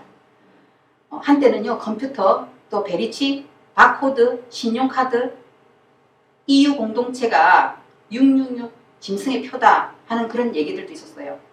또 요즘은 정치적으로, 종교적으로 음모론이 사람들을 미혹하고 있습니다. 상식과 과학을 무시합니다. 상식을 무시 또 해서는 안 되는 겁니다. 우리가 예수님을 믿는다고 해서 우리는 맹신을, 미신을 가지는 게 아니에요. 우리는 하나님의 말씀을 믿는 것이지 그런 마음대로 만들어내는 그런 어떤 미신적인 신앙을 가져서는 안 됩니다.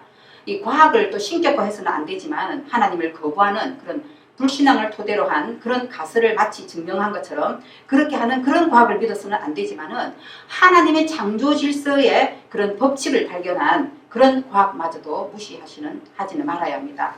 우리의 마지막이 궁금하다면, 천국이 보고 싶다면 성경을, 특히 요한계시록을 읽어야 합니다.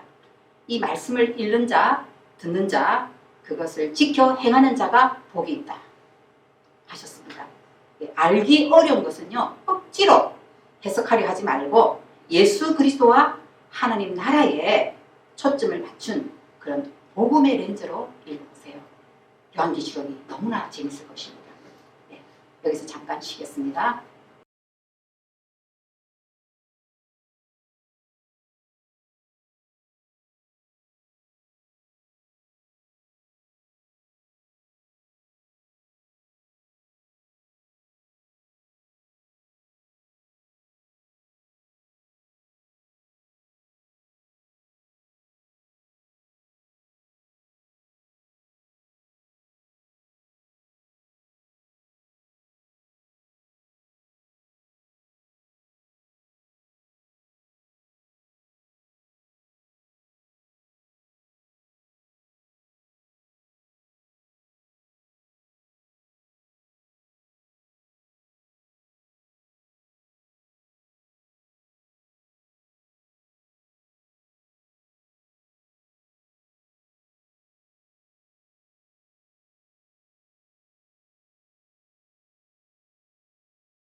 네, 계시록 12장에 가면 12절, 13절의 말씀이 이렇습니다. 그러므로 하늘과 그 가운데 거하는 자들은 즐거워하라. 그러나 땅과 바다는 화했을진저 이는 마귀가 자기의 때가 얼마 못된 줄을 알므로 크게 분내어 너에게 내려왔습니다. 하더라. 용이 자기가 땅으로 내어 쫓긴 것을 보고 남자를 낳은 여자를 핍박하는지라. 용이 분노하여 돌아가서 그 여자의 남은 자손 곧 하나님의 계명을 지키며 예수의 증거를 가진 자들로 더불어 싸우려고 바다 모래 위에 섰더라. 그랬습니다.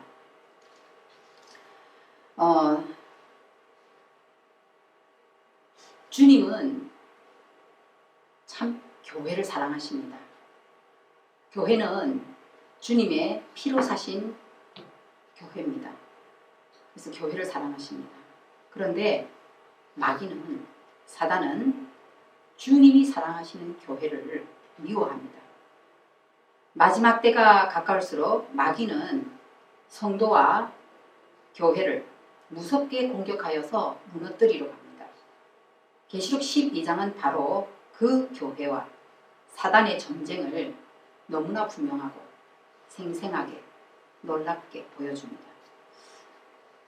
해를 옷삼아 입은 여인은 신구약을 통틀어서 하나님의 모든 백성, 하나님 나라를 증거하는 교회를 상징합니다. 크고 붉은 용은 교회와 성도를 핍박하여 무너뜨려서 하나님 나라가 이루어지지 못하게 하려는 사단을 말합니다. 여인과 뱀의 싸움은 창세기에도 나옵니다. 창세기에 예언되어 있습니다. 3장에 보면은 창세기 3장에 내가 너로 원수가 되게 하고 너의 자손을 여자의 자손과 원수가 되게 하겠다. 여자의 후손은 너의 머리를 상하게 하고 너는 여자의 자손의 발꿈치를 상하게 할 것이다. 창세기에서부터 시작된 싸움입니다. 이 싸움에서 싸워 이길 수 있는 방편은 어린 양의 피밖에 없습니다.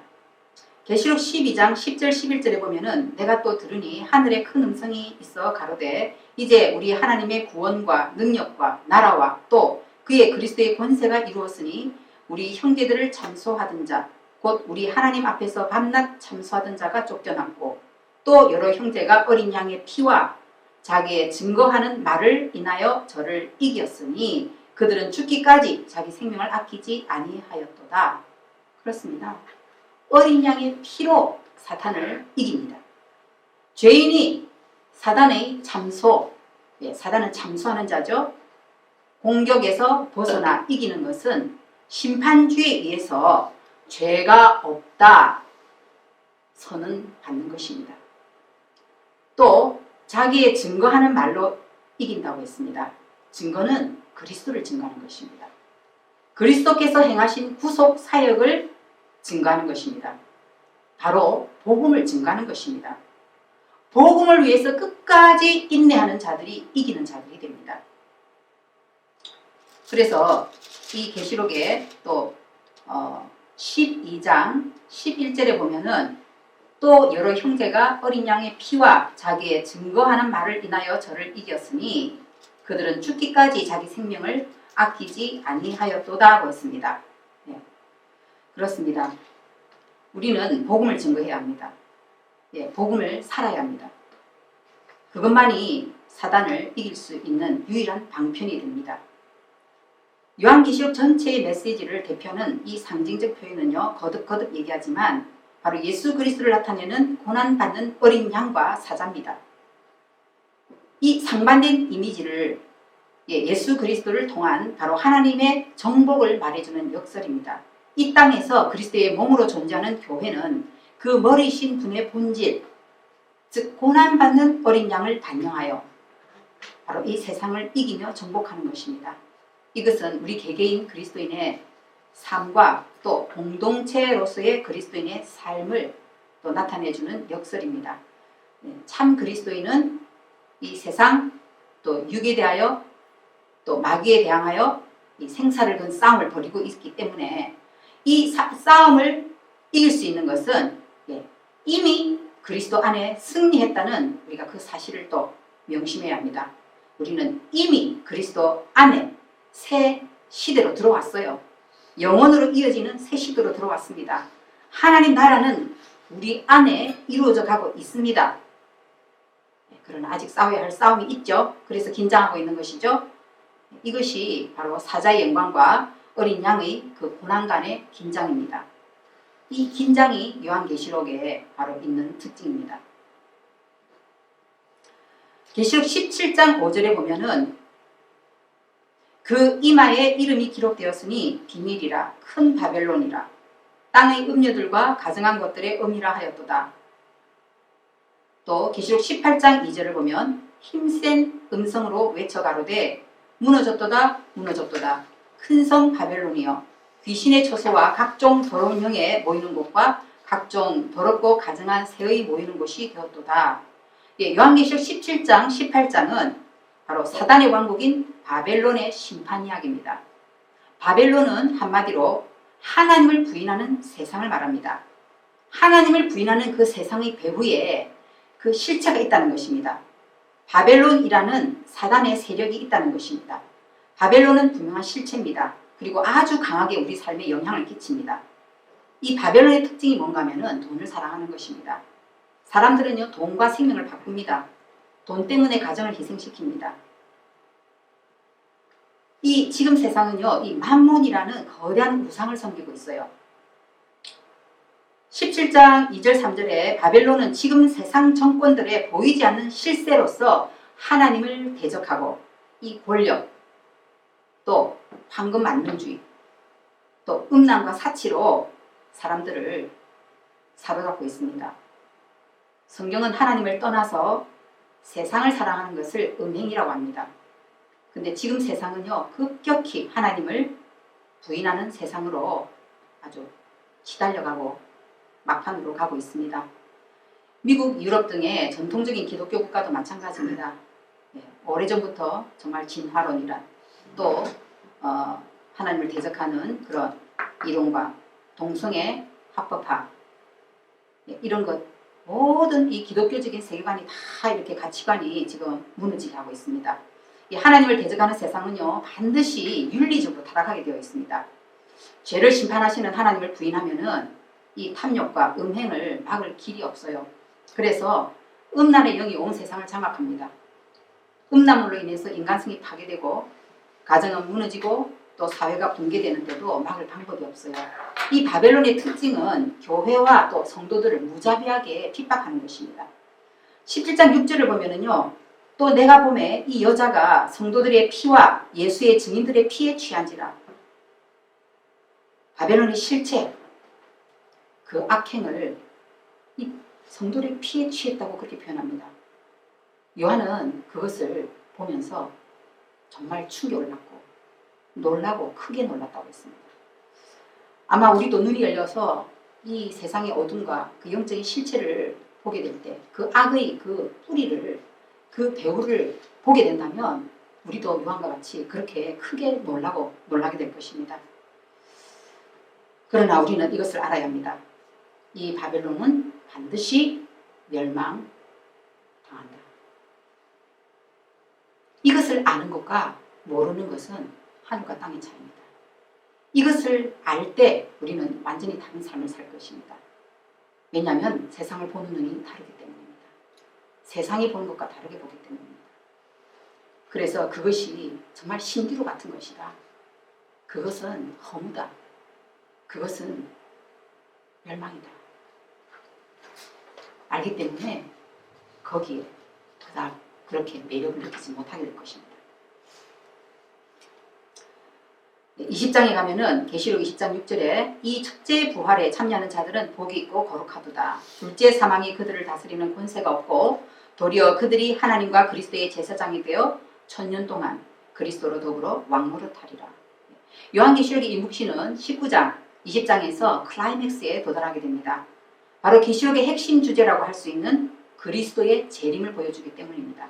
이 바벨론의 멸망을 보여주는 17장 18장에서 하나님을 부인하고 대적하는 이 세속 문명에 대한 최종 심판이 있고 19장 20장에서는 더 나아가서 사단을 비롯한 모든 악에 대한 최후의 심판이 나타납니다.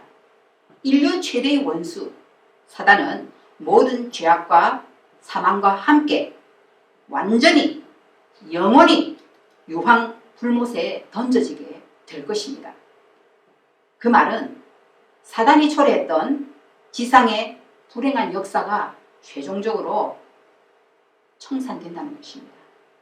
성경의 첫 책인 창세기에서 우리는 사단이 인류에게 죄와 죽음을 몰고 온 것을 보았습니다. 그런데 성경의 마지막 권인 계시록에서 우리는 인류에게 불행을 몰고 왔던 그 원흉 사단이 최후로 멸망당하는 것을 본 것입니다. 바벨론의 멸망은 곧 어린 양의 혼인잔치가 그 때가 이르렀다는 것을 말합니다. 어린 양의 혼인잔치는 승천하신 그리스도와 신부인 교회의 연합을 말합니다. 이 혼인잔치는 우리 모든 성도들이 고대하고 기다려야 할 것입니다. 그리스도의 재림과 더불어서 이루어지게 될 것입니다.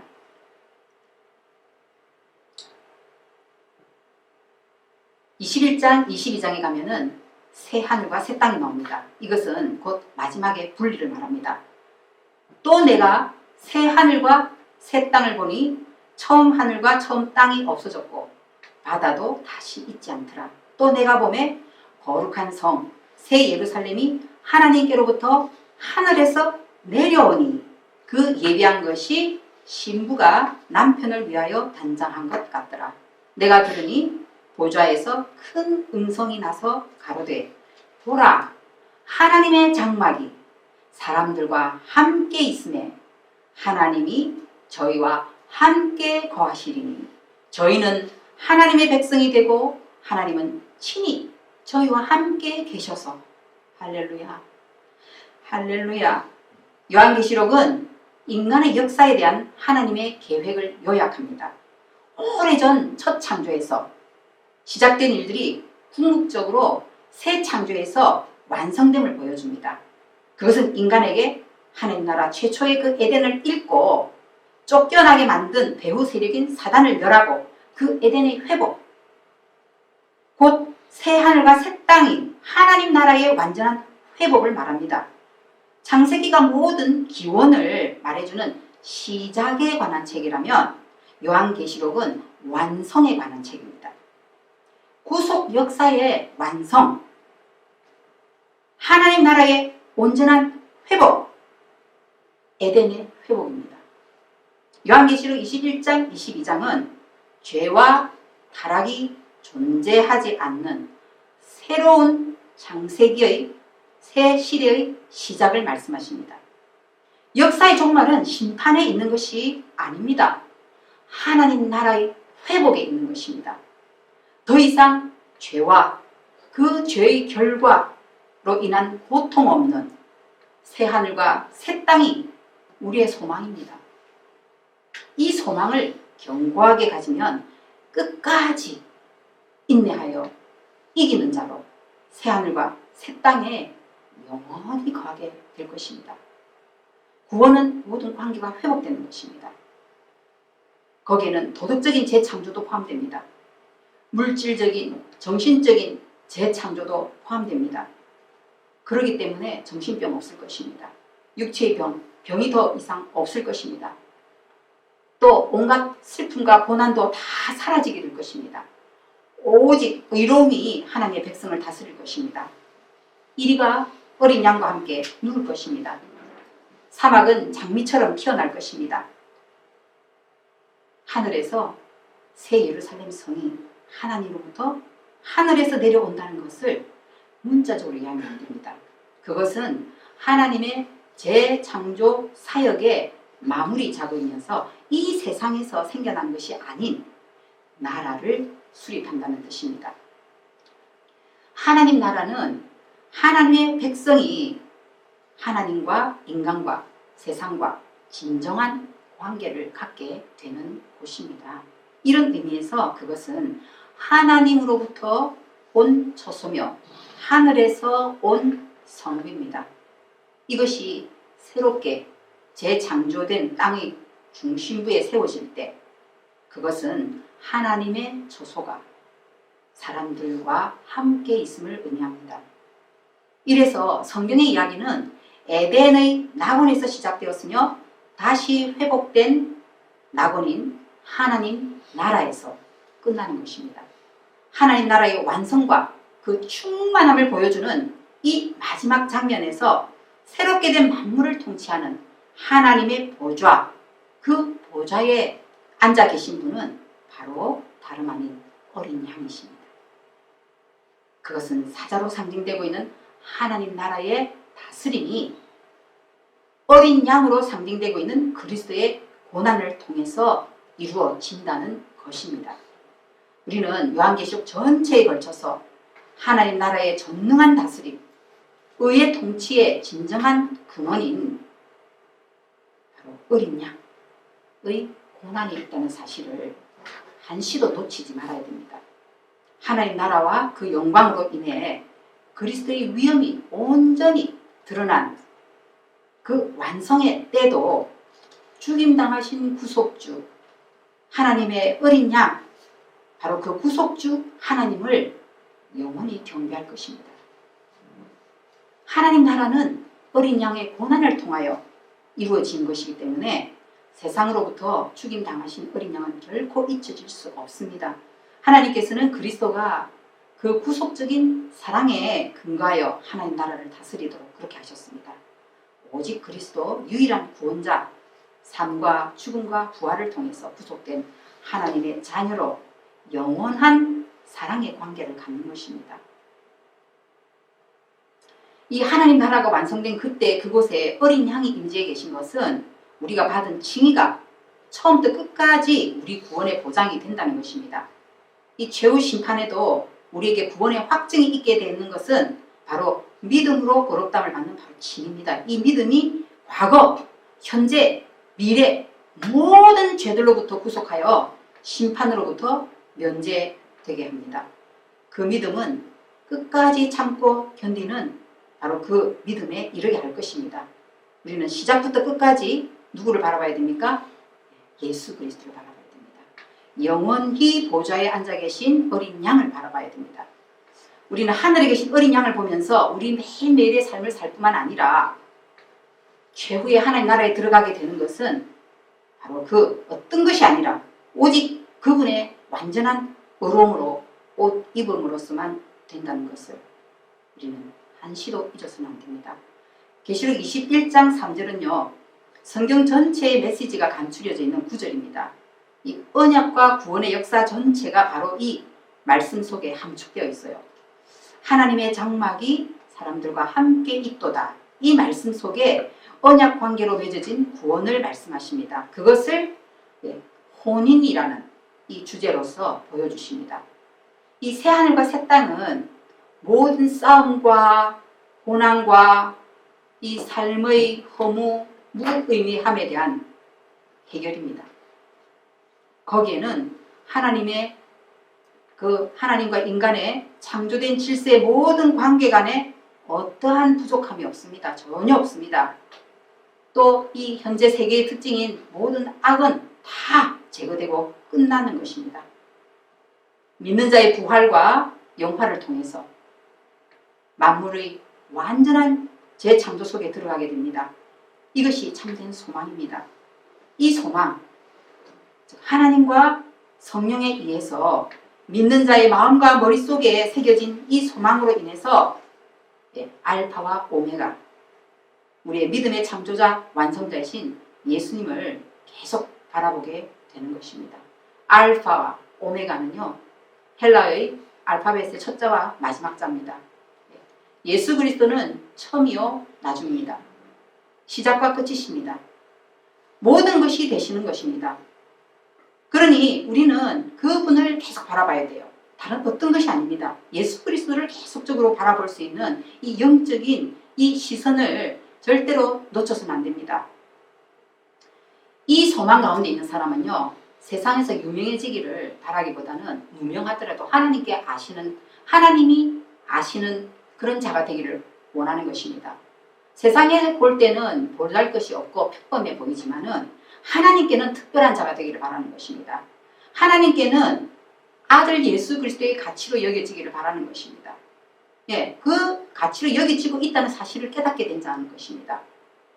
그렇게 하나님께 아신받은 사람으로 살기로 작정한 사람들은 처음부터 끝까지 견디고 이길 것입니다.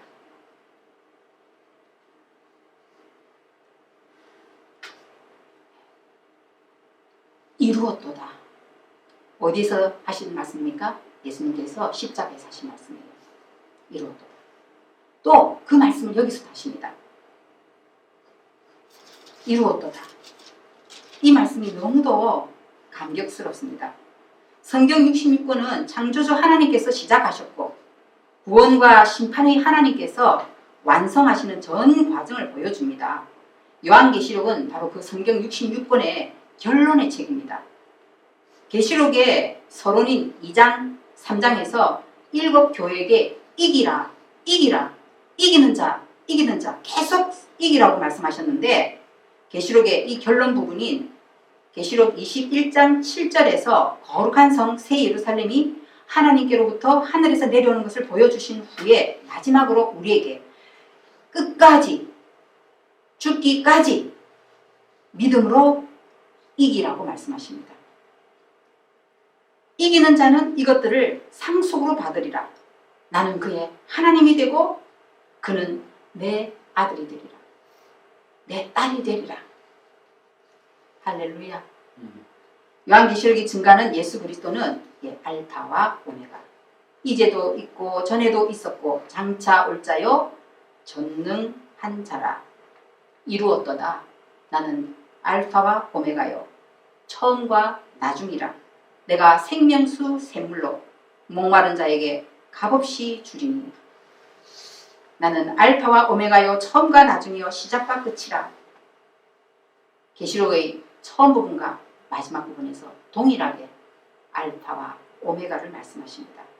그 말씀대로 예수 그리스도는 성부 하나님과 본질이 하나로 동일하신 하나님이십니다. 영원하신 하나님이십니다. 그리스도의 권위는 하나님의 권위와 동일합니다.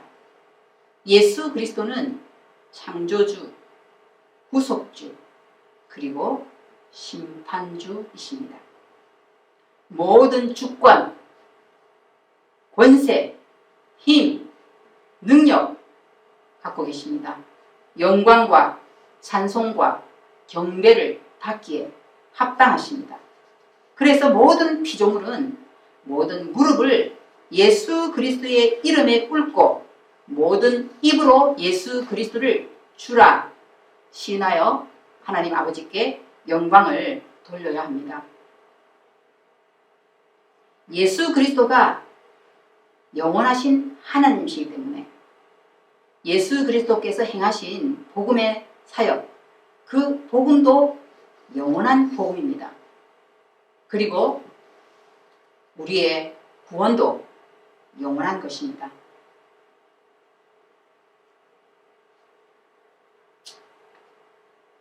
창세기에서 시작되었던 일, 계시록에서 이렇게 완성되는 것을 봅니다. 시작과 끝이 이렇게 이루어진다는 것을 성경은 보여주고 있습니다. 창세기에 태초에 하나님이 천지를 창조하시니라. 계시록에서는 내가 새 하늘과 새 땅을 보니 어둠을 빛이라 칭하시니라. 근데 계시록에서는 밤이 없다고 했습니다. 모든 영적인 어둠과 모든 어둠은 다 사라진 것입니다. 오직 빛이신 하나님이 임재하시는 밤이 없는 곳입니다. 악이 없습니다. 이렇게 창세기와 계시록을 대조하여 보면 너무나 놀라운, 더욱 더 나은, 더 영광스러운 하나님 나라가 이 계시록에서 우리에게 아름답게 펼쳐져서 우리에게 보이고 있습니다. 하나님께서는 이렇게 실패하지 아니하시고 실수도 없으시고 처음 시작한 것을 완전히 완성하시는 전능하신 하나님이십니다.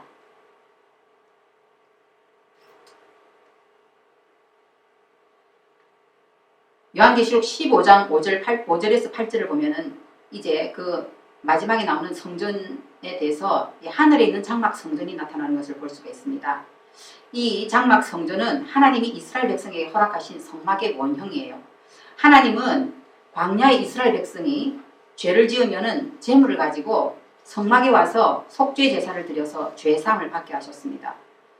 그 성막의 원형인 하늘나라의 장막 성전을 요한에게 보이셨던 것입니다. 성막은 하나님의 죄 사함을 주시는 하나님의 은혜입니다. 그리고 성전은 그런 은혜를 입은 사람들을 통치하시는 다스림의 중심지가 됩니다. 이는 성전이 성막처럼 하나님께서 자기 백성 가운데 거하심을 나타내는 것이기 때문입니다. 계시록 22장에서 보여지는 이 성전은요, 에스겔이 본 아름다운 성전의 이미지입니다. 성전은요, 모든 생명의 원천입니다. 왜냐하면 하나님이 계시는 하나님의 거처이기 때문에 하나님의 거처인 생명이신 하나님, 영원하신 하나님이 계시는 그곳에부터 이 정말 초자연적으로 넘쳐 흐르는 이 생명의 강이 흘러나오고 있음을 에스겔은 보여줬거든요. 하나님께서는 이스라엘 백성 가운데 거하시는 거처로 이 성막을 지으라 하신 것은 하나님께서 자신과 사람 간의 진정한 관계를 세우시려고 죄에 눌린 우리에게 다가오신 구원 사역이었습니다. 그 성막이 성전으로 대체됩니다. 이처럼 성전은 하나님과 사람 간의 관계를 예표합니다. 우리와 함께 계시는 하나님의 표시로서의 성전은 하나님의 다스림을 시행하는 바로 중보자, 대행자를 가리킵니다. 이 성막의 모든 이미지가 누굴 가리킵니까? 예수 그리스도를 가리키죠. 예수 그리스도는 참 성전이십니다. 예수님은 육체를 입고 오셔서 사람들 가운데 거하셨습니다. 그리고 육체를 입으신 채로 하늘로 가셨습니다. 이처럼 이 물질의 세계의 구원과 재창조는요, 이 물리적인 면하고 결부되어 있어요. 육체적 부활을 하셨어요. 우리도 육체적 부활을 하게 될 것입니다. 예수 그리스도의 육체적 부활은 우리 자신의 육체적 부활과 또 물질 세계 전체의 구원을 보장하는 것입니다. 예수 그리스도는 하나님이시며 사람이셨기 때문에 사람 가운데 장막을 지신 하나님이셨어요. 또한 예수 그리스도는 자신의 육체를 가리켜서 성전이라 하셨거든요. 지금은 그분께서 성령님을 통하여 구원받은 자들 안에 거하심으로써 성전을 세워가고 계십니다. 그리스도께 속한 사람들은 살아있는 하나님의 성전이죠. 그리스도께서 성령님을 통하여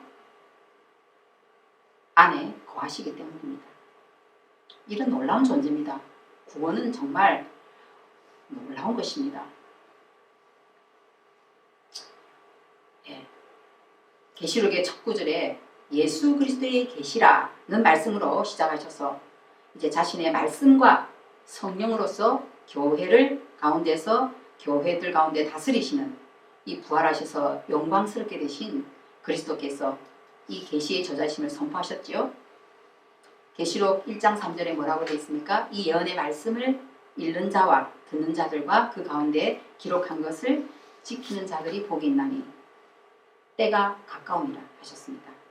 이제 계시의 날이 임했습니다. 예수께서 육신을 입고 오셨습니다. 우리는 이미 마지막 날 안에 들어와 있어요.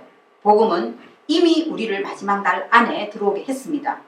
이제는 언제 하나님의 영광이 마지막으로 나타나는지 방심할 수가 없습니다. 주님은 내가 속히 오리라. 이 속히라는 것은요, 영어로 soon이라 되어 있지만은 사실은요, 정확하게 얘기하자면은 내가 언제 올지, anytime, 언제 올지 모른다는 것입니다. 언제 올지. 그렇기 때문에 우리는 깨어 있어야 합니다. 계시의 날은 임했습니다. 예수께서 정말 이미 오셨기 때문에 이미 시작된 것입니다. 이제는 정말 언제든지 임하실 수가 있으신 거예요. 우리가 알 수 없는 한 순간에 닥칠 수 있습니다. 우리가 죽는 순간이든지, 죽는 순간이든지 아니면 우리가 살아있을 때 이 육체에서 지금 살아있을 때 그리스도의 영광 가운데 재림되든지 사실 결과는 마찬가지예요. 주님은 각 사람에게 그의 일한 대로 갚아주리라 말씀하십니다. 일한 대로 갚으신다는 것은 구원을 얻기 위해서 일해야 된다는 것이 아닙니다. 믿음을 통해 얻은 구원의 열매로서 선한 일을 해야 한다는 것입니다. 사탄은요, 우리가 요한계시록을 읽는 것을 좋아하지 않아요. 우리가 읽지 않기를 바랍니다. 왜냐하면 죽임당한 어린 양은 곧 자기 자신의 몰락이거든요. 그것을 사탄은 알고 있습니다. 그래서 자기 때가 얼마 남지 않는 줄 알기 때문에 최후의 지금 사실 발악을 하는 것이죠. 예. 어린 양을 바라볼 때 나의 대속자로서의 죄를 짊어지시고 하나님의 심판을 어린 양이 받으셨습니다. 우리는 그것을 봅니다. 또 우리는 어린 양을 바라볼 때에 어린 양을 바라봄으로써 바로 사자를 볼 수가 있습니다. 정복자이신 주님을 볼 수가 있습니다. 그리고 그것은 영원히 그럴 것입니다. 우리가 진실로 예수 그리스도를 알고 이 복음의 그 능력에 사로잡히게 되면은 정말 이 세상에서 사는 것이 참으로 너무나 힘들다는 것을 참 복음으로 사는 것이 절대 쉬운 게 아니고 것이구나. 그것을 참으로 많이 정말 절감합니다. 세상에서 정말 이 죄가 가득한 세상에서 정말 슬픔이 많은 고통이 많은 이 세상에서 정말 싸워야 합니다. 이 세상은 주님을 거부하고 있습니다. 그저 주님의 이름을 없애려고 합니다. 성탄절을 없애려고 합니다. 모든 것을 예수 그리스도의 흔적이 남은 것을 다 없애려고 하는 것은 세상입니다. 그런 가운데서 그리스도인을 살아간다는 것이 얼마나 힘들고 또 세상이 예수 그리스도를 미워하고 또 정말 우리를 이렇게 그리스도를 믿는 그리스도인이라 하여 미워할 때는 참으로 마음이 아픕니다. 그죠? 예, 그래서 진짜 이 싸움에서 하루속히 벗어날 수 있기를 간절히 바라는 마음이 생기는 것이죠. 만물이 새롭게 되는 것을 간절히 보기를 원하게 되죠. 그래서 우리도 요한처럼 그렇게 사실 동일한 마음 가운데 동일한 기도를 하게 됩니다. 주님 어서 오세요. 주님 주 예수여 오시옵소서. 이것이 마라나타가 그저 하나의 문구가 아니라 마음의 간절한 간구가 기도가 되는 것입니다. 악이 속히 다 정말 제거되는 것을 간절히 보기를 원하게 되는 것입니다. 세상이 지금 점점 너무나 악해지고 있어서 차마 귀로 듣고 눈으로 보기에는 너무나 악이 많습니다. 예, 이제 정말 이 요한계시록 여러분이 읽으셔야 합니다. 전체의 정말 이 요한계시록이 말하는 주된 메시지가 무엇일까? 우리에게 하나님께서 비전으로 정말 환상으로 이 묵시로 이 보여주시는 것이 뭘까를 생각하면서 정말 예수 그리스도와 복음을 생각하면서 이 계시록을 한번 읽어보시기 바랍니다. 그러면 계시록이 말씀하시는 명확한 메시지를 들을 수가 있게 됩니다. 그렇지 않고 부분적으로 이것저것을 자꾸만 호기심으로 읽게 되면은 사실 본질에서 벗어나서 잘못된 것들을 가지고 마치 계시록이 이런 것을 말하고 있다고 그렇게 말하는 이단적인 신앙을 하게 되는 것입니다. 이단만 잘못된 신앙이 아니라 교회를 다니는 그리스도인들도 초점이 잘못되어 있을 때는 잘못된 것을 볼 수밖에 없는 것입니다. 요한계시록 이번 2021년 NIVC는 주제가 에베소 교회의 말씀을 가지고 하고 있죠. 에베소 교회의 문제가 뭐라고 했습니까? 처음 사랑을 버렸다고 했어요. 네가 어디서 떨어진 것을 생각하라고 했습니다. 그리고 처음 행위를 가지라고 했어요. 이 믿음은 사랑의 문제입니다. 첫사랑을 버린 것은요, 살아있는 진실한 믿음을 잃어버렸다는 것입니다. 신뢰하지 않고 온전히 사랑할 수 없는데 믿는다고 말할 수 없죠. 온전한 신뢰는 온전한 사랑과 결부되어 있습니다. 사실상 하나님과 교회의 관계는 사랑의 관계입니다. 처음 주님 만났을 때의 감격, 사랑받은 자의 그 기쁨, 용서받은 자의 평안, 천국을 기업으로 받은 자의 그 부요함,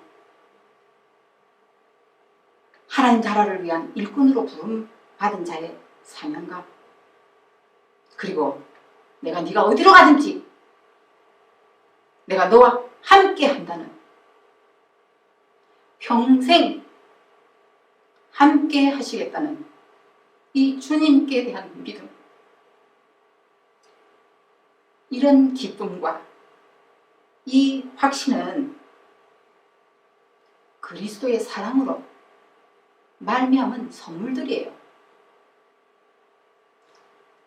애틋하고 간절한 그 마음으로 이 첫사랑을 지켜나가는 것이 바로 신부된 교회의 마땅한 모습입니다. 이 모습을 잃어버렸다면 주님으로부터 책망을 듣게 될 것입니다. 에베소 교회는 체험이 많았던 교회 같아요. 여러 가지로. 능력도 체험하고, 말씀도 체험하고, 은혜도 체험하고, 또 고난도 극복하고, 또 진리를 지키기 위해서 애쓰고, 이단 퇴치도 하고, 그렇게 참 많은 은혜와 장점을 지니고 있던 교회입니다. 그런데 가장 중요하고도 가장 기본이 되는 잘못, 그 기본을 잃은 것입니다. 그 잘못을 범했는데 그것은 첫사랑을 잃어버린 것입니다. 주님의 은혜를 받은 교회가 가졌던 뜨거운 첫사랑의 열정과 열심을 상실했습니다. 예수님은 그런 교회를 향해서 말씀하십니다. 저와 여러분도 그 주님의 음성을 듣기를 바랍니다. 너를 책망할 것이 있나니 너의 처음 사랑을 돌아가니라. 그러므로 어디서 떨어졌는지를 생각하고 회개하여 처음 행위를 가지라. 주님이 이렇게 말씀하시는 것은 사랑의 부르심입니다. 첫사랑을 잃어버리게 된 이유가 무엇인지를 먼저 생각하고 기억하여야 하고, 그 문제에서 돌이켜 처음 시작할 때 확실한 것을, 그 견고함을 다시 회복하라고 그렇게 하십니다. 교회가 저에 있는, 아니면 나 개인이 저에 있는 그런 어떤 상황 때문에, 그런 환경 때문에, 또 혹은 영적인 싸움 때문에 하나님을 대적하여 일어난 그 사단의 공격에 대항하는 것 때문에 그 본질을 잃어버리면 안 됩니다. 그렇게 해야 합니다. 우리는 싸워야 합니다. 비단과 싸워야 하고, 잘못된 신앙, 정말로 하나님의 뜻이 아닌 것, 그런 오류와 싸워야 합니다. 세상과 싸워야 합니다. 그거를 하되 정말 그 싸우다가 미움이 더 커지고 또 무자비한 사단처럼 그렇게 해서는 안 되는 것입니다. 그걸 배워서는 안 됩니다. 우리의 영적인 전쟁은 그리스도의 인격을 닮아가는 것으로, 또 그리스도인으로 살아가는 그 삶을 살아가는 것으로, 복음으로, 믿음으로 사는 그 삶으로, 그렇게 하면서 그 영적인 싸움이 수행되어야 되는 것입니다. 주님께서는 제자들에게 주셨습니다. 새 계명을 주셨죠. 서로 사랑하라. 그 말씀, 또 저는 이 주님께서 우리 교회에게 정말로 이런 질문을 던집니다. 그리스도는 교회의 머리가 되시죠. 교회는 그리스도의 몸으로 지상에 존재합니다. 교회는 이 지상에서 그리스도의 초림 이후 시작된 이미 임한 하나님의 나라, 그러나 아직은 완성되지 않은 그리스도의 재림에 이루어질 하나님 나라 사이의 긴장 가운데 있습니다. 그리스도의 초림 이후 마지막 때는 시작되었어요. 그러면 이 마지막 때 교회의 존재 이유와 사명은 무엇일까? 그것을 저도 생각했습니다. 그래, 정말 이 교회가 지금 이 마지막 때에 있는 이유가 뭘까? 이번에 사도행전도 강의되는 걸로 아는데 사도행전 말씀이 또 딱 처음으로 떠오르더라고요. 사도행전 1장 8절 여러분 잘 아시죠?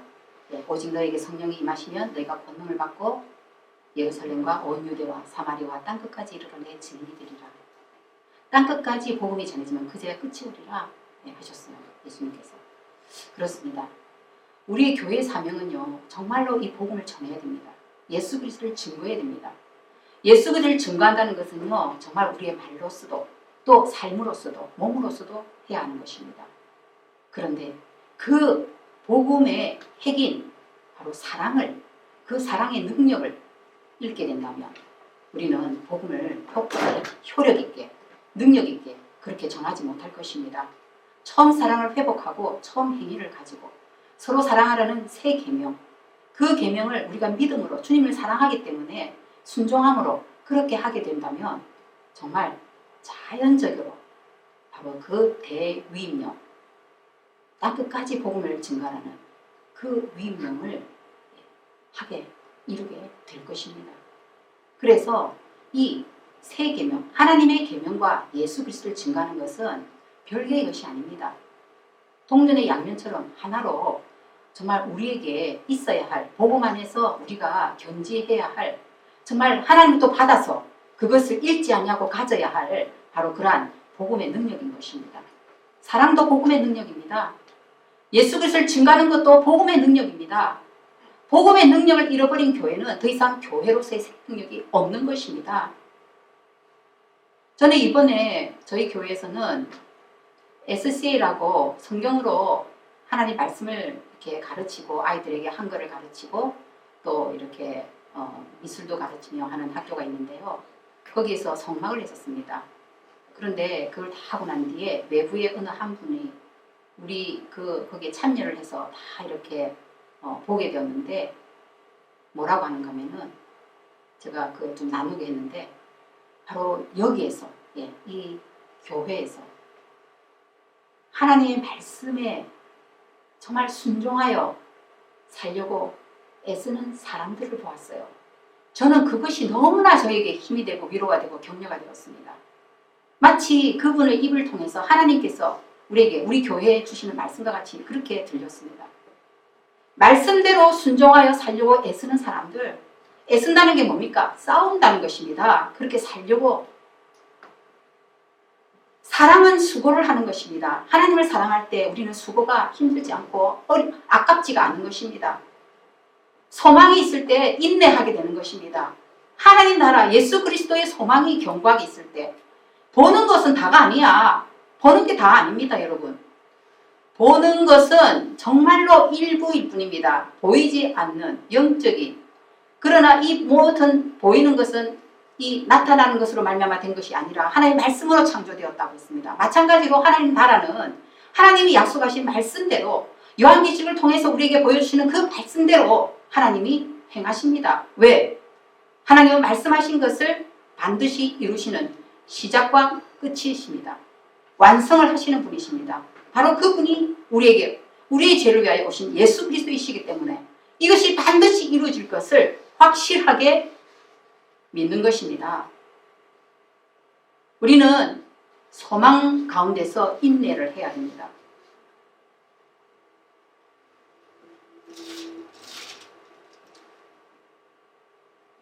계시록 14장 12절에는 이렇게 말씀하고 있어요. 성도들의 인내가 여기 있나니 저희는 하나님의 계명과 예수 믿음을 지키는 자니라. 그렇습니다. 진정한 성도는 인내하는 자입니다. 참고 또 참고 끝까지 참고 견디는 자입니다. 그것이 그 사람의 믿음이 진짜 믿음인 것을 말해줄 것입니다. 그리고 믿음은 다른 것을 믿는 것이 아닙니다. 하나님의 계명을 믿는 것이고 예수 그리스도를 믿는 것입니다.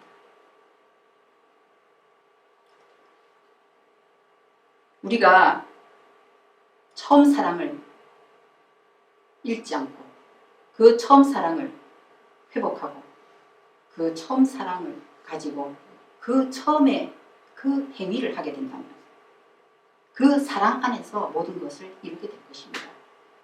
교회의 본질적인 사명은 복음을 증가하는 것입니다.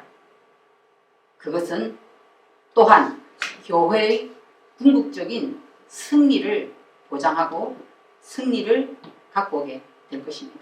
하나님께서는 우리가 그렇게 하기를 원하십니다.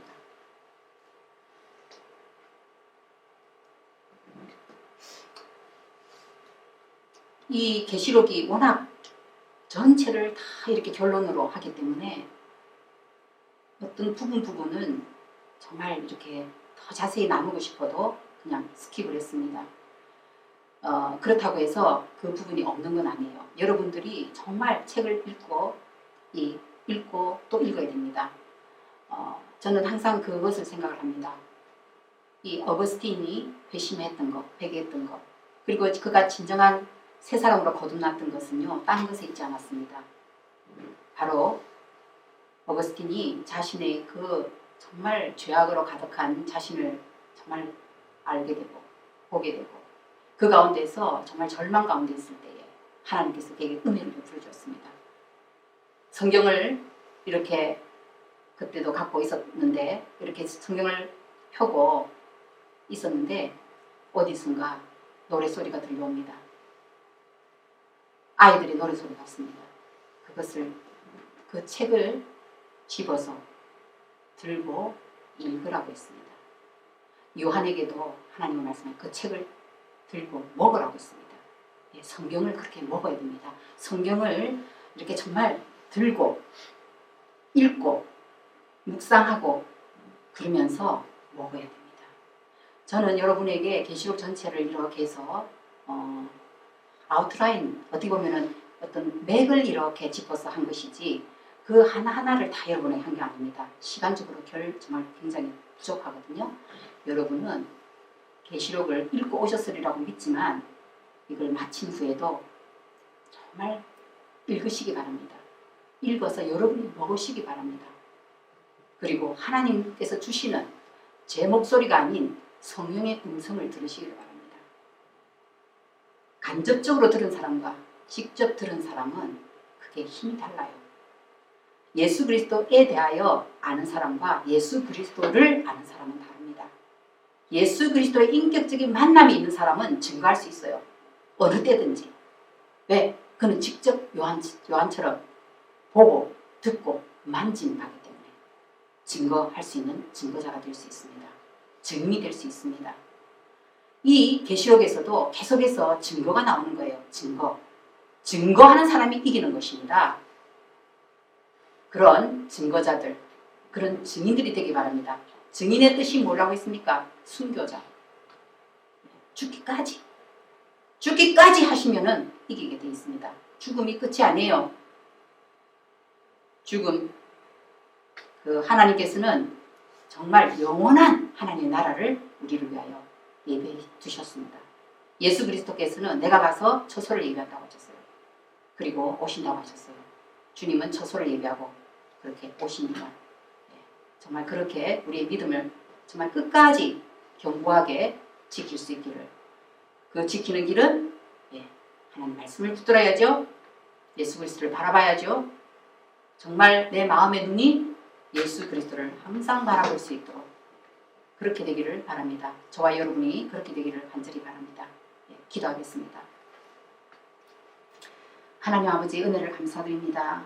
부족한 입술 통해서 우리 주 예수 그리스도의 그 은혜와 하나님의 그 크신 사랑을 정말 이 심판 가운데서도 베풀어 주시는, 그리고 정말 끝까지 한 사람이라도 회개하기를 원하시는 그 하나님의 그 음성을 대신 들려줬습니다. 주님, 받은 자들 마음으로 잘 받게 도와주시옵소서. 정말 이렇게 구원의 때, 은혜의 해가 아직도 있을 때에 주님 정말 하나님의 음성을 듣고 돌이키며 우리의 마음이 정말 처음 사랑, 그 사랑을 가질 수 있도록, 그 처음 사랑이 없다면 그 처음 사랑을 가질 수 있도록 주님 은혜를 베풀어 주시옵소서. 교회가 정말 주님 주신 그 사명을 끝까지 감당하는 살아있는 그리스도의 몸으로서의 그 아버지 정말 기능과 역할을 정말 충분히 다할 수 있도록 성령의 크신 은혜와 능력을 부어주시기를 간절히 기도드립니다. 예수 그리스도의 이름으로 기도합니다. 아멘.